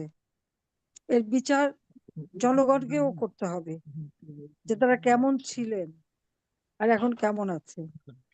আওয়ামী লীগ ক্ষমতা আসার আগে সেই 2009 সালের পূর্বে বাংলাদেশ কেমন ছিল সেটা অন্তত সেই সময় যারা বড় ছিলেন তারা তো জানেন। সেটা একবার ভেবে দেখেন। আর 2009 সাল থেকে এই 24 সাল পর্যন্ত বাংলাদেশের বদলে যাওয়া বাংলাদেশ, আর সেই বাংলাদেশে আজকে এই বিভৎস কর্মকাণ্ড কেন হচ্ছে? 15 বছর তো যত বাধা আসুক, বিঘ্ন আসুক, ঝড় ঝঞ্ঝা, চক্রান্ত, জঙ্গি হামলা, সেগুলি মোকাবেলা করে তো দেশটাকে উন্নতি করেছিলাম। মানুষ তো শান্তিতে নিরাপদে চলতে পারতো, আয় রোজগার করতে পারতো। আজকে সব পথ বন্ধ, এক এক ইন্ডাস্ট্রি বন্ধ, শ্রমিকরা বেকার, গার্মেন্টস ইন্ডাস্ট্রি বন্ধ, শ্রমিকরা বেকার হয়ে মহিলারা চলে যাচ্ছে বাড়ি, ইন্ডাস্ট্রিগুলি জ্বালিয়ে পুড়িয়ে দিয়েছে। কেন? আওয়ামী লীগের তাই। কিন্তু ক্ষতিটা কার? ক্ষতি দেশের, জনগণের। তা আমি এদেশের মানুষের কাছে জানতে চাই যে কি অপরাধটা আওয়ামী লীগ করলো যে আজকে আর এইভাবে সাধারণ আমাদের নেতা কর্মীদের উপর আক্রমণ, আর এইভাবে তাদের মা বোন তাদের গায়ে হাত তুলে, এ কি অসভ্যতা? বিএনপি খালি এই গুন্ডামি সন্ত্রাসী এইগুলি তাদের কাজ, জামাতের হলো মানুষ কোপানো, হত্যা করা, সমন্বয়করা লুটপাট করা। এখান থেকে তো দেশকে বাঁচাতে হবে, দেশের মানুষকে মুক্তি দিতে হবে। কাজে এই হত্যার বিচার হবেই। আর এই দেশকে মুক্ত করবার জন্য আজকে আমি সকলকে আহ্বান করব যে এই ঘটনাগুলি সবাই পৃথিবীকে জানান, কিভাবে এক একটা পরিবারের উপর আক্রমণ, যেখানে মা শিশু তারাও রেহাই পায় না। এই নৃশংসতার কথা আজকে সারা বিশ্বে তুলে ধরা দরকার। এবং বাংলাদেশটাকে এই সুদখোর ইউনূস আজকে কোথায় নিয়ে গেল? সম্পূর্ণ দেশটাকে শেষ করে দিচ্ছে, মানুষগুলির জীবন শেষ করে দিচ্ছে। আর আওয়ামী লীগের নেতা কর্মী যেন মহা অপরাধ করেছে, তো অপরাধ কি এদের থেকেও বেশি? এই ইউনূস তার এই যে পালিত গুন্ডা পান্ডাগুলি এবং বিএনপি জামাতের সন্ত্রাসীরা, তারা যেভাবে একটার পর একটা হত্যা, লুটপাট, অগ্নিসংযোগ, সন্ত্রাস করে যাচ্ছে, এই অপরাধগুলি কি অপরাধ না? এগুলি কি অন্যায় না? এদের বিচার কি হতে পারে? সেই বিচার করতে হবে। এটা আমি জনগণের কাছেও সেই দাবি করে যাব, বিশ্ববাসীর কাছে আমি দাবি করব যে আসেন, আমাদের এখানে পত্রিকা কোনো নিউজ হবে না, কেউ কোনো সংবাদ পরিবেশন করতে পারে না, সাংবাদিকরা চরমভাবে নির্যাতিত, কেউ কোনো কথা বলতে পারে না। কিন্তু আজকে সে বিশ্বের যারা বিবেক, মানবাধিকার সংরক্ষণ বা অ্যামনেস্টি ইন্টারন্যাশনাল থেকে শুরু করে যারা একসময় অনেক সোচ্চার থাকতেন দেখতাম, এখন তারা কেন নিশ্চুপ? এখন তারা কেন কথা বলে না? এখন এই অপরাধগুলি কি, আওয়ামী লীগ অপরাধটা কি করলো সেটা তো বুঝে উঠতে পারি না। দেশের উন্নয়ন করাটাই অপরাধ, মানুষের জীবনে শান্তি নিরাপত্তা দেওয়া অপরাধ, সন্ত্রাস জঙ্গিবাদ দমন করা অপরাধ, হাজার হাজার নেতা কর্মী তাদের উপরে মামলা, না হলে 60-70 হাজার মামলা দেওয়া হয়েছে, আর আসামি তো প্রায় 4-5 লাখের উপর। প্রথমে হত্যা মামলা, এরপরে হলো একের পর এক কি বিস্ফোরক মামলা আর দুর্নীতির মামলা। দুর্নীতি তো আওয়ামী লীগ করে না, দুর্নীতি তো করছে ইউনূস নিজে। তার বিরুদ্ধে দুর্নীতি দমন কমিশন মামলা করেছিল। তার 38টা প্রতিষ্ঠান কোনোদিন আয়কর দেয় না, গ্রামীণ ব্যাংকের টাকা, টেলিকমিউনিকেশন টাকা সবই তো সে পাচার করেছে। আর এই ব্যবসাগুলি তো আমার দেওয়া। ভেবেছিলাম মানুষ, গরিব মানুষের সহায়তা করবে, এখন তো মানুষকে আরো গরিব করে দিচ্ছে। জিনিসপত্রের দাম কিভাবে বৃদ্ধি পাচ্ছে, আমার সময় নাকি সব জিনিসের দাম বেড়ে গেছে, তারা অনেকেই বলছে কিছু কিনে খেতে পারেন। এখন আমার প্রশ্ন, তারা কি এখন খুব ভালো আছেন, কিনে খেতে পারেন? এখন তো আরো খারাপ অবস্থা, এবং সামনে তো আরো আরো দুর্দিন আসবে। ঘরে ঘরে বিদ্যুৎ দিয়েছে, আজকে নাই বিদ্যুৎ। আর যারা মানুষের জীবনে নিরাপত্তাই দিতে পারছে না, তারা মানুষকে কি দেবে? আর এই বিএনপি জামাত বোধহয় প্রতিষ্ঠা লগ্ন থেকেই এরা এই হত্যা খুন, আর জামাতের তো কথাই নাই। এই অবস্থা থেকে মুক্তি পেতে হলে সমস্ত দেশবাসীকে ঐক্যবদ্ধ হতে হবে, এবং প্রবাসী যারা তাদেরকে আমি বলবো যে আপনারা আসেন, এই পরিবারগুলিকে সাহায্য করেন। কারণ আমাদের দেশের ভিতরে কারো কিছু নাই, সব জ্বালানো পড়া শেষ, আমাদের বাড়ি ঘর সব। আমার তো কোনো নিজের বাড়ি ছিল না, আমার ছেলে মেয়ের বাড়ি, রেহানার থাকার জায়গা সবই লুটপাট এবং আগুন দিয়ে পুড়ে ভেঙে চুরে দিয়ে দিচ্ছে। যে বাড়িতে ভেঙে ফেলেছে বাড়ি, আগুন দিয়ে পুড়িয়েছে, সব লুট করে নিয়ে গেছে। আবার দুর্নীতি দমন কমিশন মামলা দিয়ে বলে ওনাদের কাছে চিঠি পাঠানো হচ্ছে, কিন্তু উত্তর দিচ্ছেন না। তো চিঠিটা কোথায় পাঠায়? দুর্নীতি দমন কমিশনের চেয়ারম্যান এবং ওই আইনজীবীর কাছে জিজ্ঞেস করি, যে বাড়ি আগুন দিয়ে পুড়িয়ে দিয়েছে, লুটপাট করেছে এবং বুলডোজার দিয়ে ভেঙে দিয়েছে, সেই বাড়িতে কোথায় চিঠি পাঠায় এবং কে চিঠি গ্রহণ করবে? সেই হুঁশ কি তাদের আছে? তাহলে যারা এই বাড়িগুলি ভাঙছে, অত্যাচার করছে, এই যে আমাদের এই আজকে যে শহীদ পরিবারগুলি, আমরা এই যে 6-7টা শহীদ পরিবারের সাথে কথা বললাম, তাদের তো ঘর বাড়ি একদিকে তাদের উপর আঘাত, মারা, হত্যা করা, তার উপর লুটপাট, বাড়ি ছাড়া, ঘর ছাড়া। সেই সেই বিচারগুলি তো আগে করা দরকার, সেগুলি না করে নিরীহ মানুষের উপরে বিচার, হত্যা, মামলা, হয়রানি করে যাচ্ছে। এর একটা প্রতিকার সকলে মিলে করতেই হবে, এবং দেশকে অবশ্যই দেশের মানুষের কল্যাণে কাজ করতে হবে, এটাই আমার কথা। আর আজকাল যারা শহীদ পরিবার, তাদের বলবো আপনাদের কষ্ট, আপনাদের ব্যথা আমি বুঝি, আমার থেকে কেউ বেশি বুঝবে না। আমার বাবা মা ভাই বোন, তাদেরকে যারা হত্যা করেছে তাদের দায় মুক্তি দিয়েছিল, শুধু দায় মুক্তি না, তাদেরকে বিভিন্ন জায়গায় চাকরি দিয়ে পুরস্কারও দেওয়া হয়েছিল, ভোট চুরি করে পার্লামেন্টেও বসানো হয়েছিল। কিন্তু আল্লাহর রহমত, আমি ক্ষমতা এসে তাদের সবার বিচার করতে পেরেছি। ইনশাল্লাহ এই বিচারও আমি করব, এই বিচারও হবে ইনশাল্লাহ। কিন্তু সেই সাথে সাথে আজকে যে অন্যায়গুলি হচ্ছে, এটা আমাদের দেশে, প্রবাসে এবং বিশ্ববাসীর কাছে আমি এটাই বলবো, কত তো সংস্থা আছে, কত কিছুই তো বলেন মানবতার কথা। আজকে যে প্রতি পদে পদে মানবাধিকার লঙ্ঘন করা হচ্ছে, এখান থেকে মানুষের মুক্তি কোথায়? সেই মুক্তি দিতে হলে আজকে যে বর্তমান সরকার ইউনূস যে অবৈধভাবে ক্ষমতা দখলকারী, ওকে হটাতে হবে। আর এই জামাত বিএনপি যারা এইভাবে নির্বিচারে মানুষ খুন করে যাচ্ছে, লুটপাট করে যাচ্ছে, সেই লুটপাট করে জিনিসপত্র কোথায় রাখলো আর কিভাবে কি করলো, সেগুলি তাদের। আর যারা এই যে চাপাতি দিয়ে কোপানো, ছুরি দিয়ে মারা, আহত হলে আবার তার উপরে আবার অত্যাচার, মাকে মারা, মায়ের উপরে, বোনকে মারা, বোনের উপরে নির্যাতন, এগুলি সহ্য করা যায় না, এগুলি আমরা করব না।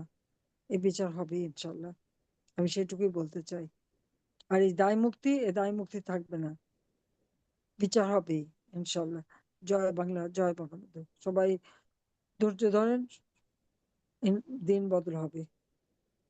তাহলে আল্লাহর কাছে দোয়া করি যে আল্লাহ সেই শক্তিটুকু দিই যেন আবার এই অন্যায়ের প্রতিকার করতে পারি। আমি আছি আপনাদের সবার সাথে, কারণ আমরা একই ব্যথার ব্যথিত। আমরা জানি স্বজনহারা বেদনা কত কষ্টের।